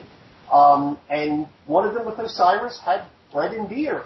But there's no evidence of anything about it being his body and blood, as some of us have said. I'd like to see this evidence. They never produce it. Yes, there was problem. I mean, I'm guessing there was some kind of meal there, and since beer basically was the alcoholic beverage that the Egyptians tended to use rather than wine at that point in time, it probably had bread and beer. But you have to realize bread is one of the major things to eat in the ancient world, and is usually consuming some sort of alcoholic beverage, whether it be beer, a sort of beer product that the Egyptians had, or wine and elsewhere, were very common in every society, including in Judaism, of course, where they had the Passover feast, which is where the Holy Communion of the Christians comes from. Because if you read the text, you'll find that's where. When was it? When was the Last Supper? It was some Passover. So it's just one of these. Yeah, they all had purification rituals. Yes, they all had common meals. So what? So did the Jews, and that's where the Christians were. See, here's the whole point: is if the Christians are going to take this from someone, do you think it's more likely that a bunch of Jewish guys in Judea or Galilee would take it from Judaism, or take it from some cult in Polynesia? Okay, I mean, you common sense here. Okay, Aaron K, please. Yeah, I just want to talk briefly about some of the supposed virgin birth parallels and how a lot of them just miss the point. Like, for example, the Mithra. The Mithra one, where they have him coming out of a rock, and since it is not actually physically possible to have sexual intercourse with a rock, then therefore Mithra was born of a virgin. When I hear a claim like this, I just want to say, you're just completely missing the point here. The point here is to show how Christianity copied other religions. Does it really make any sense? I mean, it's not enough for you to demonstrate that they were technically the same thing. You have to demonstrate at least a semi sort of feasible situation where the Christians, the early Christians would say, oh, here's this religion and here's Mary. Like, does it really make sense for you to hear about Mithra being born of a rock, early Christians hearing about that and saying, oh yeah, we'll do the same thing except we'll do it with Mary. Like, it just doesn't make any sense. It's like the same thing goes with the Horus virgin birth, where at least one of the stories, Osiris dies and Isis has intercourse with his dead body, and then I hear people saying, well, since Osiris wasn't alive, Isis' virginity wasn't compromised, so therefore Horus was born a virgin. I'm like, if that's true, then yeah, it's technically the same thing, but it doesn't make any sense. They're not aside from the technicality, they're not related at all. Like, it just doesn't make any sense that if early Christians would look at these stories and derive Mary from them. Well, yeah, I would. I don't know what you think of this, but that parallel, even if it did have some parallel, I think, and a lot of times you would derive causation from correlation. And for like, if somebody derived a similarity between Jesus and Quetzalcoatl, problem is they would have, people in Mesoamerica would have had no interaction with them because they were the other side of the hemisphere. And that's another parallel that Zeitgeist brings up when they bring up that big list after they review a couple parallels, and they say, oh, they give this big list and say all of these have all of the things with the virgins being born of a virgin and having 12 disciples, yada, yada, yada, yada. It wouldn't work for Quetzalcoatl, even if you did show a lot of parallels. That wouldn't mean in this instance that it would derive, therefore, for causation, because they would have had no contact with one another. Unless Kent Hovind believes that there was trade going on, but that because he wants ancient history to be more technological, he claims that there was trade going on between Europe and America in the time of Jesus. So, well, that's Hovind for you. Okay, we're getting a bit off topic here. Go to Michael. I don't know, I think it was Jacob. Okay, Michael? Well, I just want to say that, like, when we're looking at these vague similarities that people try to turn into some kind of borrowed mythology idea, like the virgin birth, I think that a common argument that atheists use about things like the anthropic principle falls in here and is absolutely valid, which is that people tend to seek out a pattern. And so what they're doing is they're looking at two unrelated works and trying desperately to find that link. And if you try, you can find links between any two large bodies of work. You know, if you want to, I'm sure that if you took the collective works of Shakespeare and the collective works of Steven Spielberg, you could come up with enough similarities to try and say that, you know, the two are somehow related, even though obviously Indiana Jones had nothing to do with King Lear.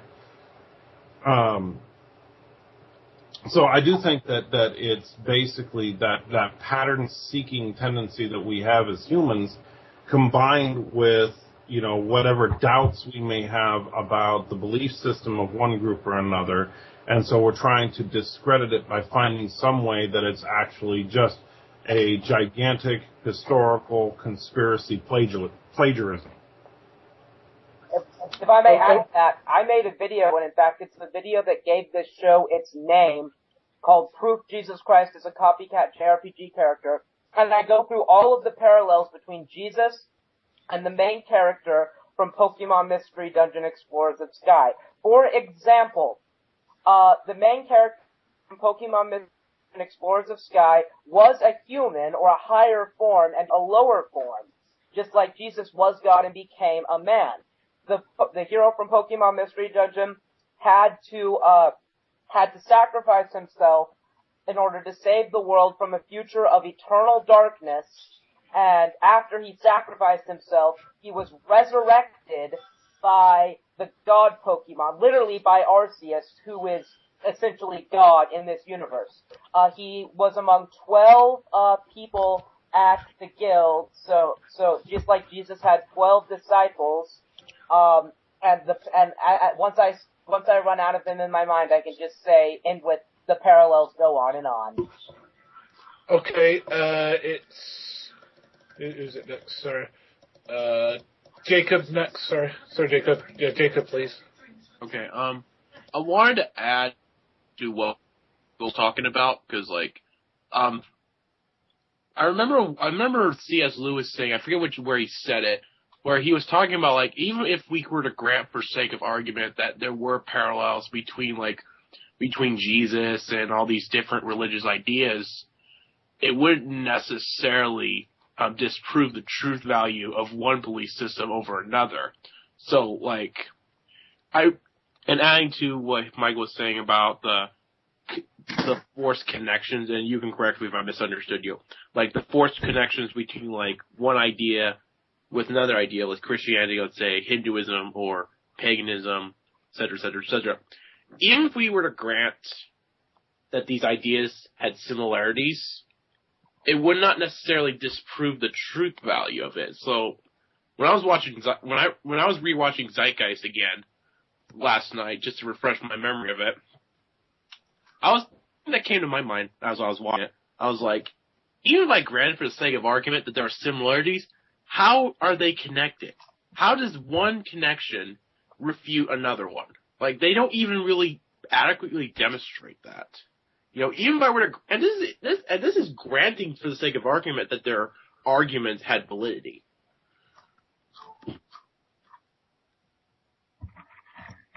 Okay, Lockin 77. Goodbye to Anthony. Let's say goodbye to him. Goodbye, Anthony. Right. Okay. Go on. Yeah, I'm just going to do a silly, simple remark. Jacob, what you're talking about really sounds like, pointing out, genetic fallacies. Like the people in the Zeitgeist movement arguing, the truthful value of, say, the teachings of Jesus from its origins rather than the actual contents. It's a very well-known fallacy. It's not necessarily a fallacy, but in this context, it is, unfortunately. So, yeah. What should we talk about next? We've got Michael, and then we'll decide what to talk about next. Well, I wanted to follow up on what Jacob was saying, that, it's, to me personally, I am more interested in what is true as opposed to what is derivative. It may be true, for example, like when we talk about some of the symbology in the Bible, and we know that there are symbolic references in the Bible. I think all of us would agree to at least that much. That that symbology came from somewhere. That it was commonly known that this represented this or that represented that. And so you might use some of those ideas in like the parables, in some of the poetry and such from the Bible. And so could you argue that makes a derivative of some other mythology? Yes, you could, to a certain extent. But like Jacob was saying, does that affect its potential truth value? And the answer is no, it doesn't. And I'm more interested in the truth value than whether or not someone else came up with the same symbology of one thing or another earlier. I don't care if Pisces used the fish symbol before Christianity did, and whether or not Christianity gained the fish symbol because of the popularity of Pisces. that is completely irrelevant to me. What's relevant to me is, was Christ the real deal? Regardless of where the fish symbol came from. Regardless of where any symbol that we may look at and see a similarity. Are there stories of resurrections from other cultures? Absolutely. Does that disprove or prove Christ's resurrection? No, it's completely irrelevant. And most of these resurrections are a completely different sort than what Christ does. Kind of like when we were talking about the technicality of a rock being a virgin, someone coming back to life. You could argue that the story of Frankenstein is the story of a resurrection. But that doesn't make it anything like Christ's resurrection. And so, again, I'm looking for the truth value, not just trying desperately to find some kind of similarity between one story and another story. Anyway, off my soapbox. I just wanted to get that off my chest. Okay, Albert?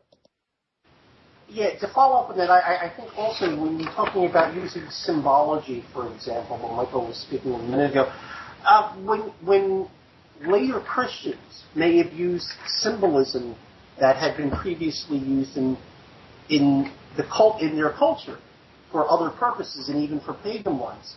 That doesn't mean they necessarily had the same beliefs. For example, we're all familiar with the PX symbol in the Cairo symbol. That was used as an abbreviation in Roman society before Christianity ever existed. But that doesn't necessarily mean anything. Similarly, the Good Shepherd symbol. But what happens is they would identify this for some reason with Christ, with Christianity. They would give it a new meaning. Basically, they would take an old symbol and give it a new meaning. The Chi Rho, because Chi and Rho are the first two letters of Christus, the Greek word Christus, or Christ. The symbol of the man holding the sheep, because it symbolized the Good Shepherd. So they would adopt that symbol, particularly in a society where they're being persecuted, and they're using symbols to sort of get around the fact that of necessarily openly making sort of in some essence a code thing for things that may have been illegal in their society or they would have been persecuted for, a way of identifying themselves by using symbols from the culture to convey the Christian message. But that doesn't necessarily mean they were copying pagan religion. And I think that the use of symbolism has to be separated from the content that they put into those symbols. RK? Yeah, I mean, what you were saying there really sort of reminded me of like the claim that the cross hand or the cross form, whatever of the zodiac is also a cross or something. And I just want to say in response to that, I mean, regardless of whether or not that's true, unless you're going to deny and provide a case against the fact that the Romans crucified people on crosses, that really doesn't make any difference at all.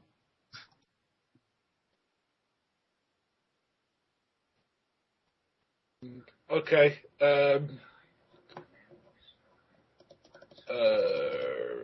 Who wants to go on what topic? First time, sorry. Adding on to what RNK said, I remember watching Zeitgeist. They say, when they say this is the cross of the Zodiac, it's funny because they actually play a little trick with the camera because they zoom in such a way that the lower one is already a little bit longer. And then when they clip it, they arbitrarily clip 3 of them shorter than the one that they want to be the lower part of the cross, such that they get the shape that they want.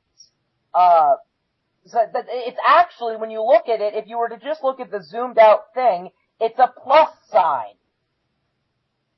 It's not a cross. Either.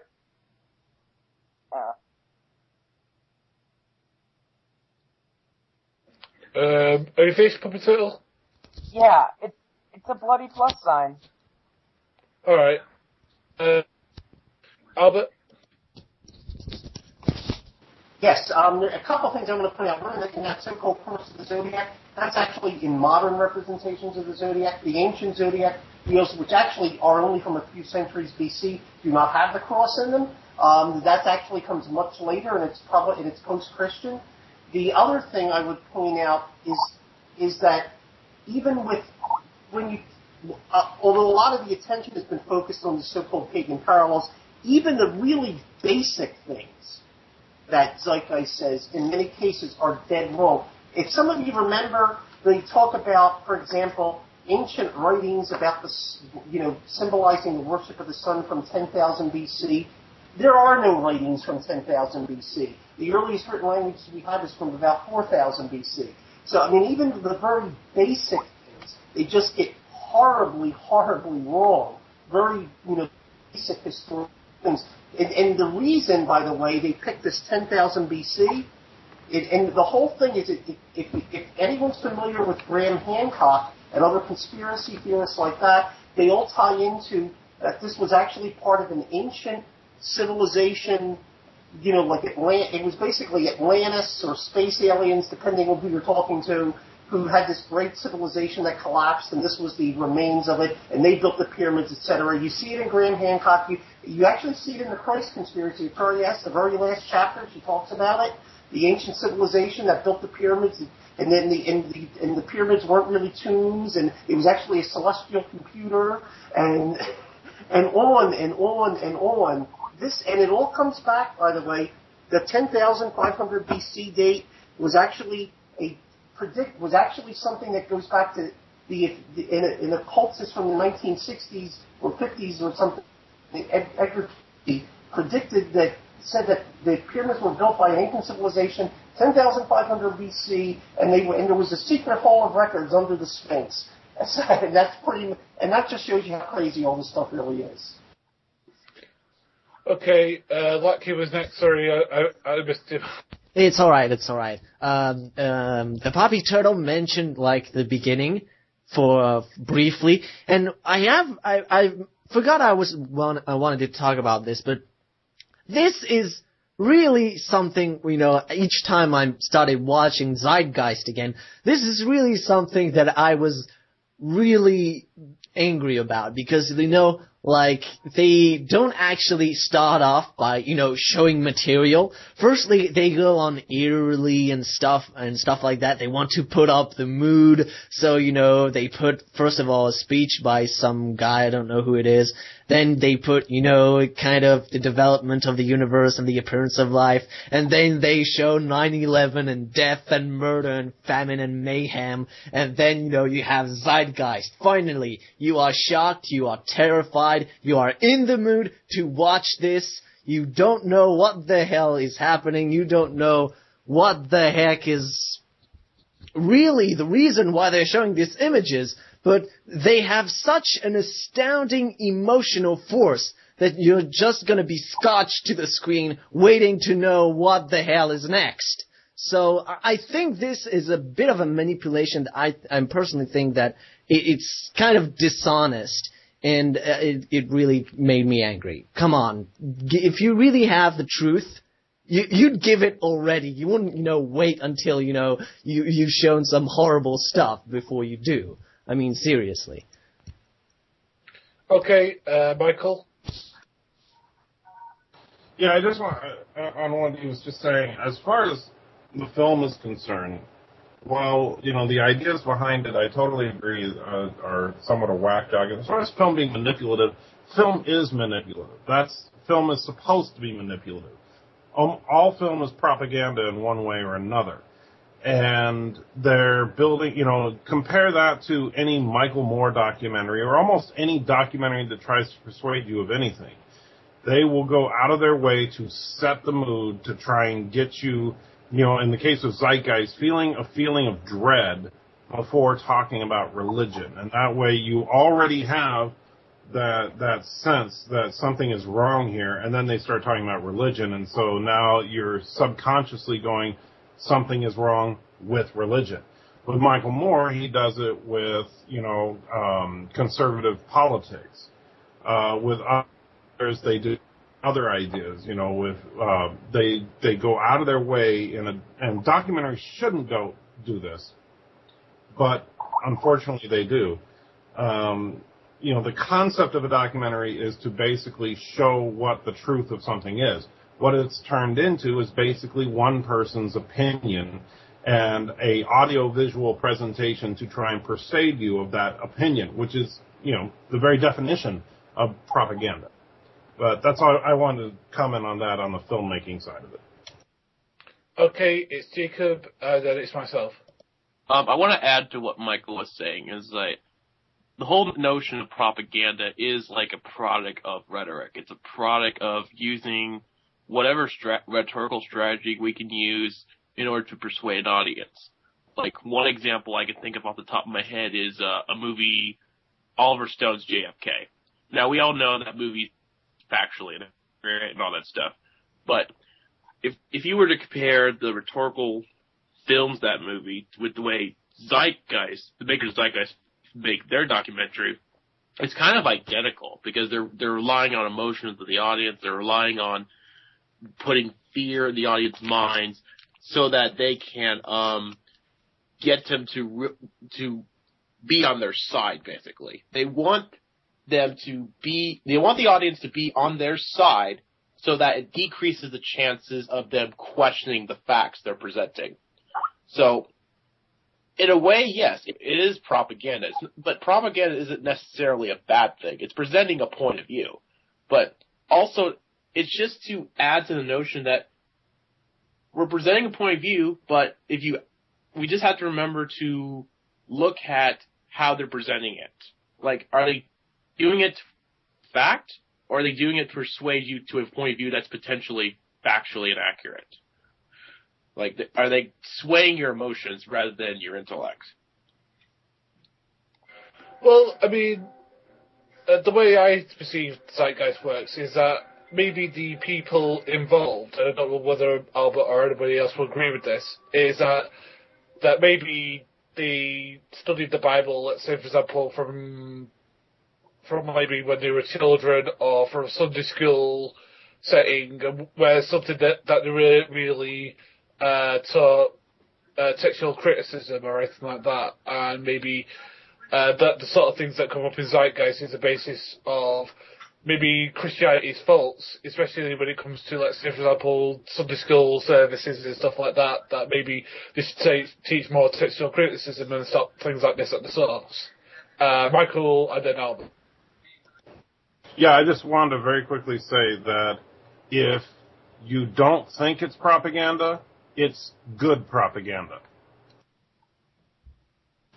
Okay, yeah, I'll agree with that, certainly. The other thing I would appreciate, you had asked about whether they were familiar with the New Testament. I honestly think Peter Joseph, who made the film, really has almost no familiarity with the New Testament, other than, what he made, things that may have been part of the culture. And the reason for saying that he has no real familiarity, and the reason for saying that, there's a point where some of you may remember where he quotes various Bible passages and uses the word ages, and he lists the passages, and they're wrong. I mean, the passages are actually in there, but just the citations are not really wrong. They don't make any sense. They're like 1 Corinthians, I forget the exact verse, but let's say it was 1 Corinthians 10:5. He has Corinthians 10. I mean, which is kind of like, saying Bible 6. I mean, it's not quite that bad, but there's like 9 or 10 of these in a row, and every single citation is incomplete or incorrect. So I really don't think he has any familiarity with the New Testament whatsoever, at least at that point in time, and I doubt he does now. You're just saying that because you're part of the conspiracy. Absolutely. Burn him at the stake!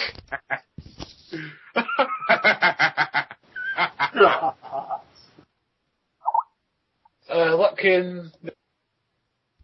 Yeah, one thing that was good about the Zeitgeist movie, though, was the music. I personally thought it was awesome.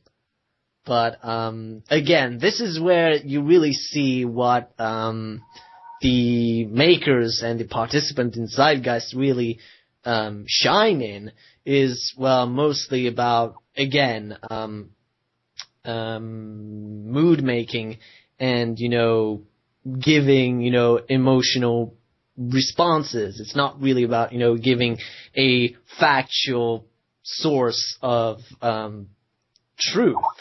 Well, mostly of them also are good at, being dishonest, but whatever. Okay, Albert? Yeah, I just wanted to point out the music actually is played by Peter Joseph, who made the film. He actually is an accomplished marimba player.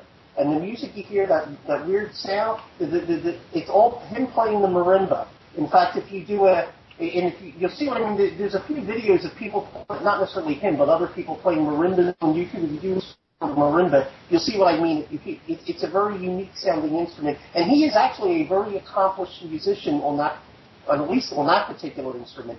So I just thought I'll give him credit where credit's due. He doesn't know anything about history, but he is a very good marimbist.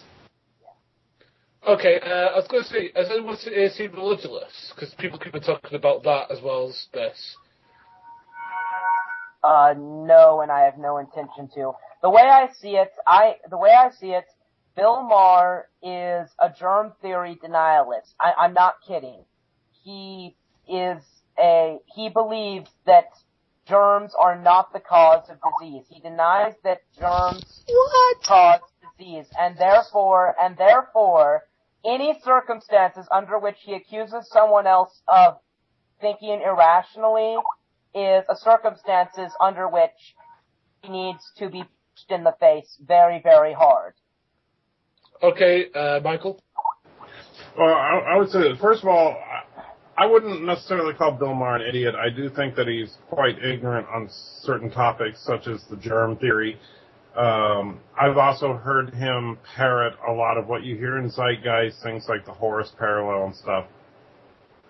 But as far as his Religulous film, I watched it and I found bits of it entertaining. He was not going for the serious documentary exposing the problems of Christianity. Religulous is making fun of overly religious people. And he does a good job of that, but it's also something that a lot of Christians would take offense to. And I certainly don't fault a Christian for, well, I don't want to see that.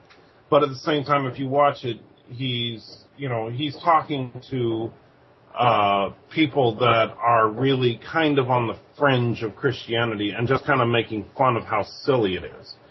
Now, does Bill Maher kind of pull a Thunderfoot in that he kind of presents this as being mainstream as opposed to the fringe? Well, yeah, but he doesn't make that the point of the movie. The point of the movie is just to have a laugh. In a way, it's to documentaries what The Daily Show is to news. I just refuse to take Bill Maher seriously. I feel I do not have the right to take Bill Maher seriously. Well, I'm certainly not defending Bill Maher. I'm just saying that I don't take Religulous as a serious documentary in any way, shape, or form. I simply take it as a attempt at making a humorous film about religion. A giant religious joke, if you will. Okay, I mean, there's been a bit of controversy surrounding stuff like Zeitgeist because of, let's say, the use of historical facts. I mean, the biggest one is probably Arturia S.T.M. Murdoch. Now, I don't know if any of you have seen her response to people who've had a go at her at Zeitgeist or her personally. I mean, have you? I know all about has. I saw the video she made in response to those who had responded to Zeitgeist. And actually, if you look on my channel, the video, it's called Atheist God Part 1. I completely and utterly destroy her video. It was like taking candy from a mentally retarded, lame, deformed baby. Okay. I'm sorry, isn't that the video where she basically cites herself as an early Christian source? Yes, it's two things she does in there. Okay. She cites herself in her list of pre-Christian primary sources, and secondly, she says that we must remember that calls for pre-Christian primary sources serve to remind us that Christians went on a rampage to destroy all non-Christian material, and therefore that's why we don't have sources, because Christians are evil, and therefore how dare they ask us for evidence. Okay, Albert, and then okay. Yeah, I had done a response to part of that video. I mean, I didn't really feel like responding to the whole thing because it was really kind of weird. It was a very strange video. But the part, just because I thought it was hilarious, was that she had responded to the Christian response that that the December 25th date wasn't used until centuries after Christianity began, and her response was, well, the U.S. Congress declared December 25th to be Jesus' birthday, and therefore it was somehow that meant something, as if the decision of a 20th century government added something that the decision of a 4th century government didn't. Somehow, maybe she thought that Nancy Pelosi had more weight than Constantine. I'm not sure. But in my response, I, pointed out, one, it really doesn't do anything to your cause to add an even later, many millennia later government. Second, it's kind of weird to be defending a conspiracy theory film by saying believe something because the U.S. government said so. And third, that's not what the resolution. The resolution just, this is the date Christians celebrate Jesus' birthday. It doesn't say it actually was Jesus' birthday. And she had that on screen as she was saying that it did say that, which I found incredibly amusing because her own video was visually contradicting her as she was speaking. But there are some stupid things. I'm just looking at, I'm like, how? Why? I mean, there's amounts of stupid you can kind of understand, like parroting something Kent Hovind said, but some things, like Kent Hovind's assertion that the ice canopy was suspended by the Meissner effect, it's just like, why? How? Okay, Aaron K, then we need to wrap up because each of our needs to go to work. Puppy, what's the next topic? The next show is, hold on. Let me open up the thing where I have it. The next show is actually not really got a topic. It's just Christmas Eve. It's just called Christmas Eve, and I have a special guest star. I have a special guest star scheduled in Hippo, but there's no actual topic planned. Okay. We'll think of So something. okay. Okay, that video Achari S made was absolutely hilarious, and it was already said, she was like, I incorporate many pre-Christian primary sources, and there's this list going down the screen, and I actually paused it, and she cites herself 5 times, and I was just like, I don't think you're a pre-Christian primary source. I just found that absolutely hilarious. Okay. Okay. Jacob has something to say about the date of the next show, sir. The day of the next show is on a Christmas Eve. I don't think it's a good idea to have our show on a holiday, in my opinion. That's just going on the schedule. It's every 2 weeks.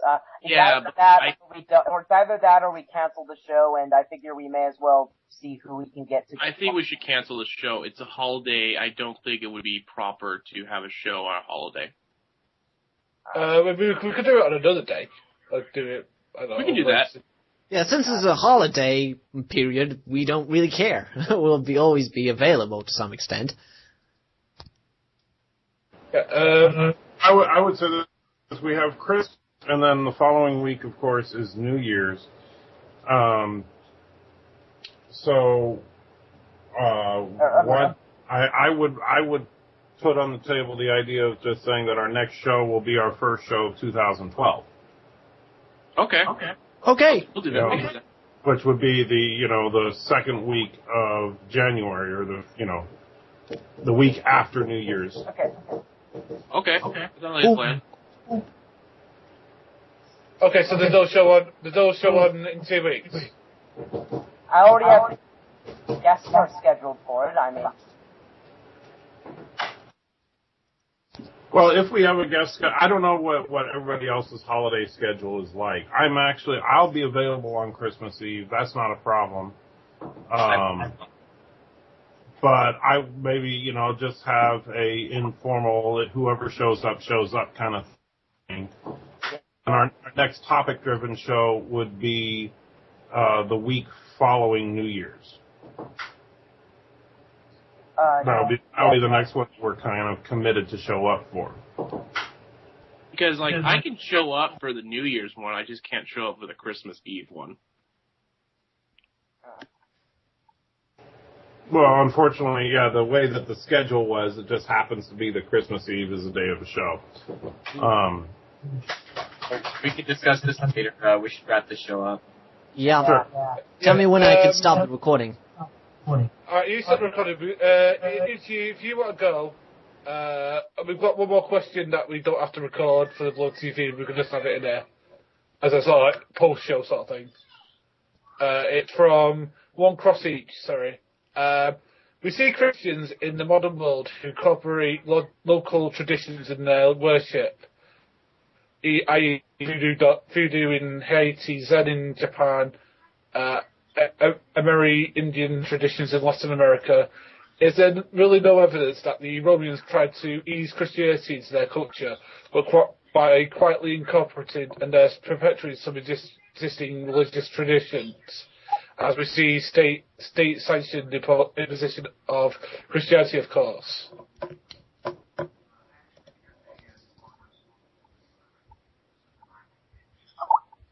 Do you want me to... alright, okay, let me see. Let's see if I can copy this. Let Albert. Alright, Albert...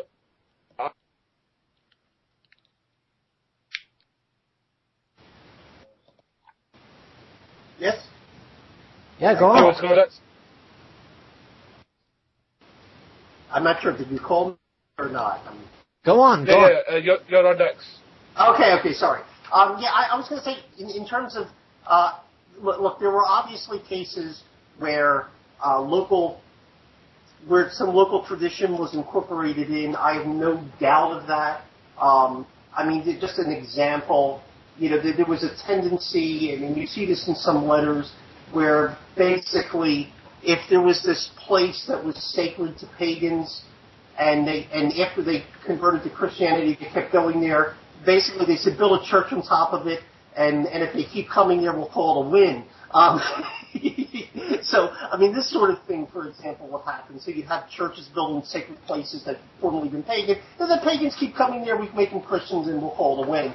And then you get things, obviously, there's other traditions that, local, and it wasn't as much officially like the government said, let's do this, but more or less when people entered into the church, certain symbols and traditions that were dear to them, they merely reinterpreted in Christian guise and gave them Christian meanings as opposed to pagan meanings. And in fact, these pagan festivals, in many cases, went back to even earlier things that when the pagans had changed to a different form of paganism, they had incorporated things over a few times. So this was not necessarily all that shocking.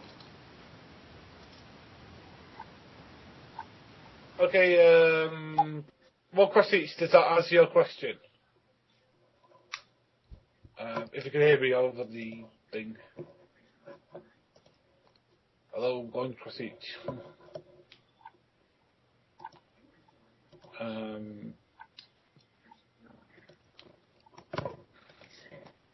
Is that responded?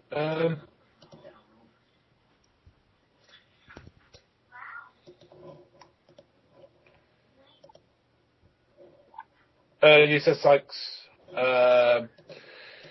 Okay. Right. So, do you have to go to work? Yeah, I probably should end the blog TV now. Oh wait, before you do, don't forget to play the outro music. I'll stop the recording then. We have outro music? Yes, we have outro music. Sweet. Okay, I stopped the recording in 3, 2, 1.